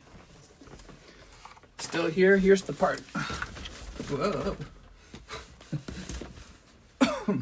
Here's the part you didn't see. You didn't see this. Let me unplug this phone. Hold on. There it goes. You didn't see this. Those are all sealed. That is some serious stuff there. Whew. What do you think that adds up to? That's not even all the decks from the receiving area. There were more decks in the receiving area. So we've got a very strong poker position. And a couple 100,000. Well, I mean, after grading, maybe, if these were all graded. You know, I didn't spend 100,000 acquiring this, is the truth. Some of these cards, back when I acquired them, back in the day, these weren't that expensive. These were actually a lot cheaper in the past. And people saw me buying poker cards, and they kind of followed me when I did that, and I continued to buy them myself. Oh, look at this. Ah, that's a big deal. There we go. So these are both sealed. I can feel it in the box. You know how you know it's sealed? When the cards inside move around like a block. So you can feel that it's a block. So those are two sealed fire red decks. My God, that must be expensive. Cody says 65K. Yeah. Wish you'd have a TCCG community meetup. Would you guys like to come down to Lake of the Ozarks? Perfect weather right now. You come see me, I'll let you rub my belly. I used to have more of these. Graded some.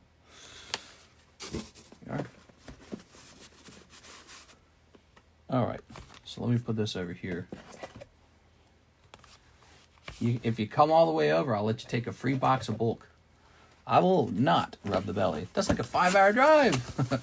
Oh, you're not that far away if it's only 5 hours. That's not bad. 5 hours is like a day. That's like a 1 day kind of thing. That's not so bad. All right, so I'm going to go put this away. That poker collection, you don't understand how long that took to amass. That took so much money and it took so much time. And you got all these poker cards. Do you see how thick this is? How many poker decks is this alone? You also don't see another issue. I have 2 sealed cases of the black-white decks. I don't show that. So the black-white decks part 2, I have 2 sealed cases of it. And each case contains like, I don't know, like 100 of those decks. I don't know how many decks it is. Some ridiculous amount. All right. There we go. You bailed on kayaking last year and I'm still salty. What? What are you talking about?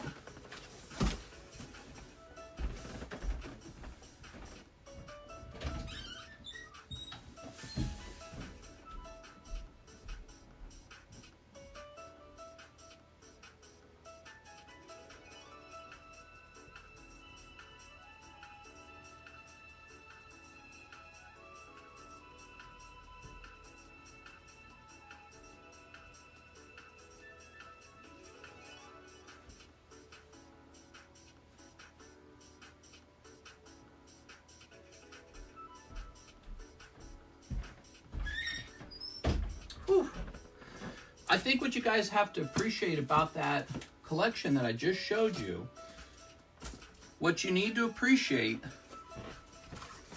is the sheer number of poker decks that I have opened already. So you're looking at what's left over. Those were the leftover decks. How many decks have I already opened and graded? Right? So when I show off, not this, when I show off the Charizard box, and you realize Charizard doesn't show up in every deck. He shows up in some decks. But when I whip out the Charizard box, and I start showing all these off, how many decks has Cardconomist opened of the poker set? How many decks did I open and sell ungraded to you guys already? How many did I open and grade and sell over time, over the last couple years? So I don't think anyone's had a more impactful effect on the Pokemon poker hobby than I have. And I think there are some guys that saw that these were not so bad and they copied me. Or copy's kind of a mean word. It's not like I'm trying to say that's a bad thing. I'm just saying maybe I gave them the idea, maybe inspired the right word. How many decks of these cards have I opened to put this poker deck together, this poker box together of Charizards?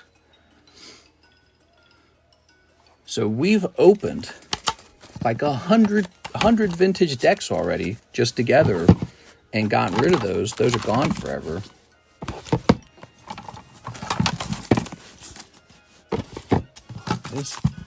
So that's the giveaway? Could be. What if I gave these away when we hit 100,000 subscribers? That'd be, would that be even a news story? I bet it wouldn't. Bet no one would care. They'd be like, maybe there'd be one guy say, YouTuber gives away a lot of Charizards. The end. No one would care. Here it is. People are giving away so much stuff when it comes to Pokemon. They'd probably be mad that you have anything to give away. They'd be like, why do you have them in the first place?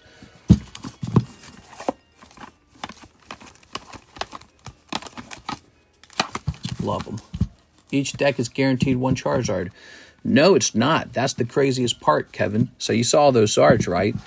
I think he pulls 1 in every 4 decks. I think that's the pull rate. That's my suspicion. Having been a person who opens a lot of these, I think it's 1 in every 4 decks. That could be wrong. I could be off. I don't know. But I think it's 1 in every 4 decks. That's my speculation. And so take that in mind. Keep that in mind when you see that huge lineup. All right, guys, it's 5:30 right now. It's 5:30. We're wrapping up. Wow, it's not even guaranteed. Exactly. So you ever see like a nice red deck, and they're hitting like $1,000 now. You see a nice red deck for $1,000, and you might have like a 1 in 4 odds to actually pull the Charizard out of that deck. And if you don't pull, or if you do pull him, he might grade 9 or 8 or 7. Because plenty of those did not grade 10. Plenty of the Charizards graded 9 and 8. So yes, they're most likely undervalued, but the market decides the value. But how much of the market knows all that stuff about the Charizard? First of all, how many people even know it exists? You guys know because you hang out with me and I talk about it all the time. But not everyone even knows. Okay, not everyone even knows. But think about this. So maybe a 1 in 4 odds. How many yellow decks can you even find for sale? And when you do find them for sale, how many of them don't cost like 1.5 thousand or 2,000? And so let's say you needed 4 decks to get one good Zard out, and then he graded 9. Oops. But let's say you got lucky. You got 2 Zards, 1 graded 9, 1 graded 10. That's still a crazy amount of money just to get one Charizard 10, you know? And, yeah, fantastic. So this is an astonishing Charizard collection. Guess I'm staying up again, Law. You guys have a good one when the stream ends. Read Andy new message. Andy says, Big Man goes hard. $9 difference in spots. Give it away to chat. A Surging Sparks pack.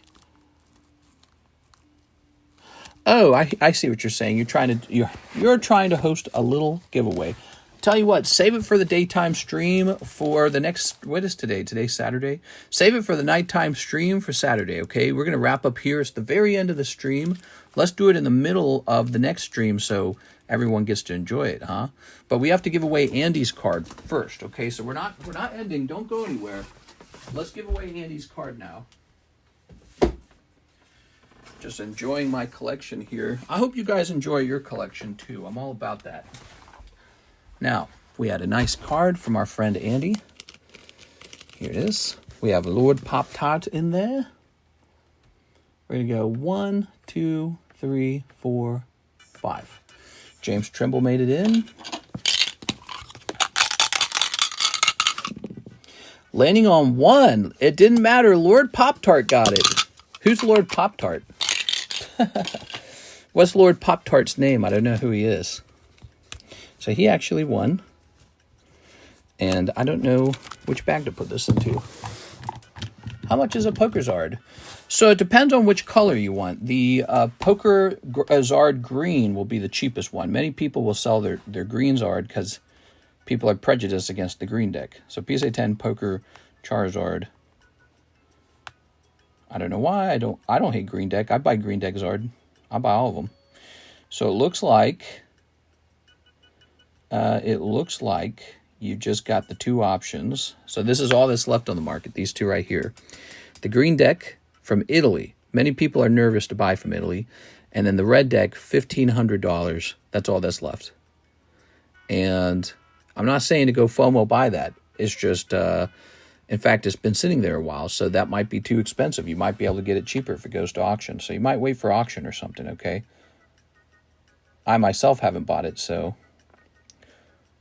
that should suggest that I also find it expensive. They are really a Pokemon card, though. That's what's cool about them, you know, that they are Pokemon cards. Let's swap this over to auction.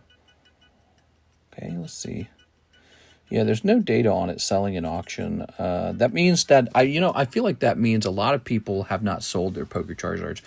There's been a lot of Poker Charizards that have been on the market in the past, and they used to go for like as cheap as like $150, I feel. Yeah, I've seen them $150 for sure. Back then, it would have been BGS. BGS, SGC, and CGC were grading them, and yeah, they didn't cost anything back then. You just go grab one. And that didn't last very long, though, especially when we started talking about it.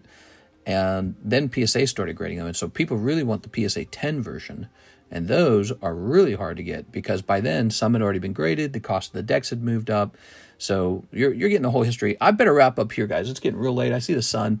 Let's wrap up. I had a lot of fun, guys. We had a fantastic Friday night, Saturday morning stream. Thank you, Athim. Thank you, everyone who contributed to the nighttime stream and made it a lot of fun. I hope you guys have a great night. I'll see you for the Saturday nighttime stream. See you later, everybody.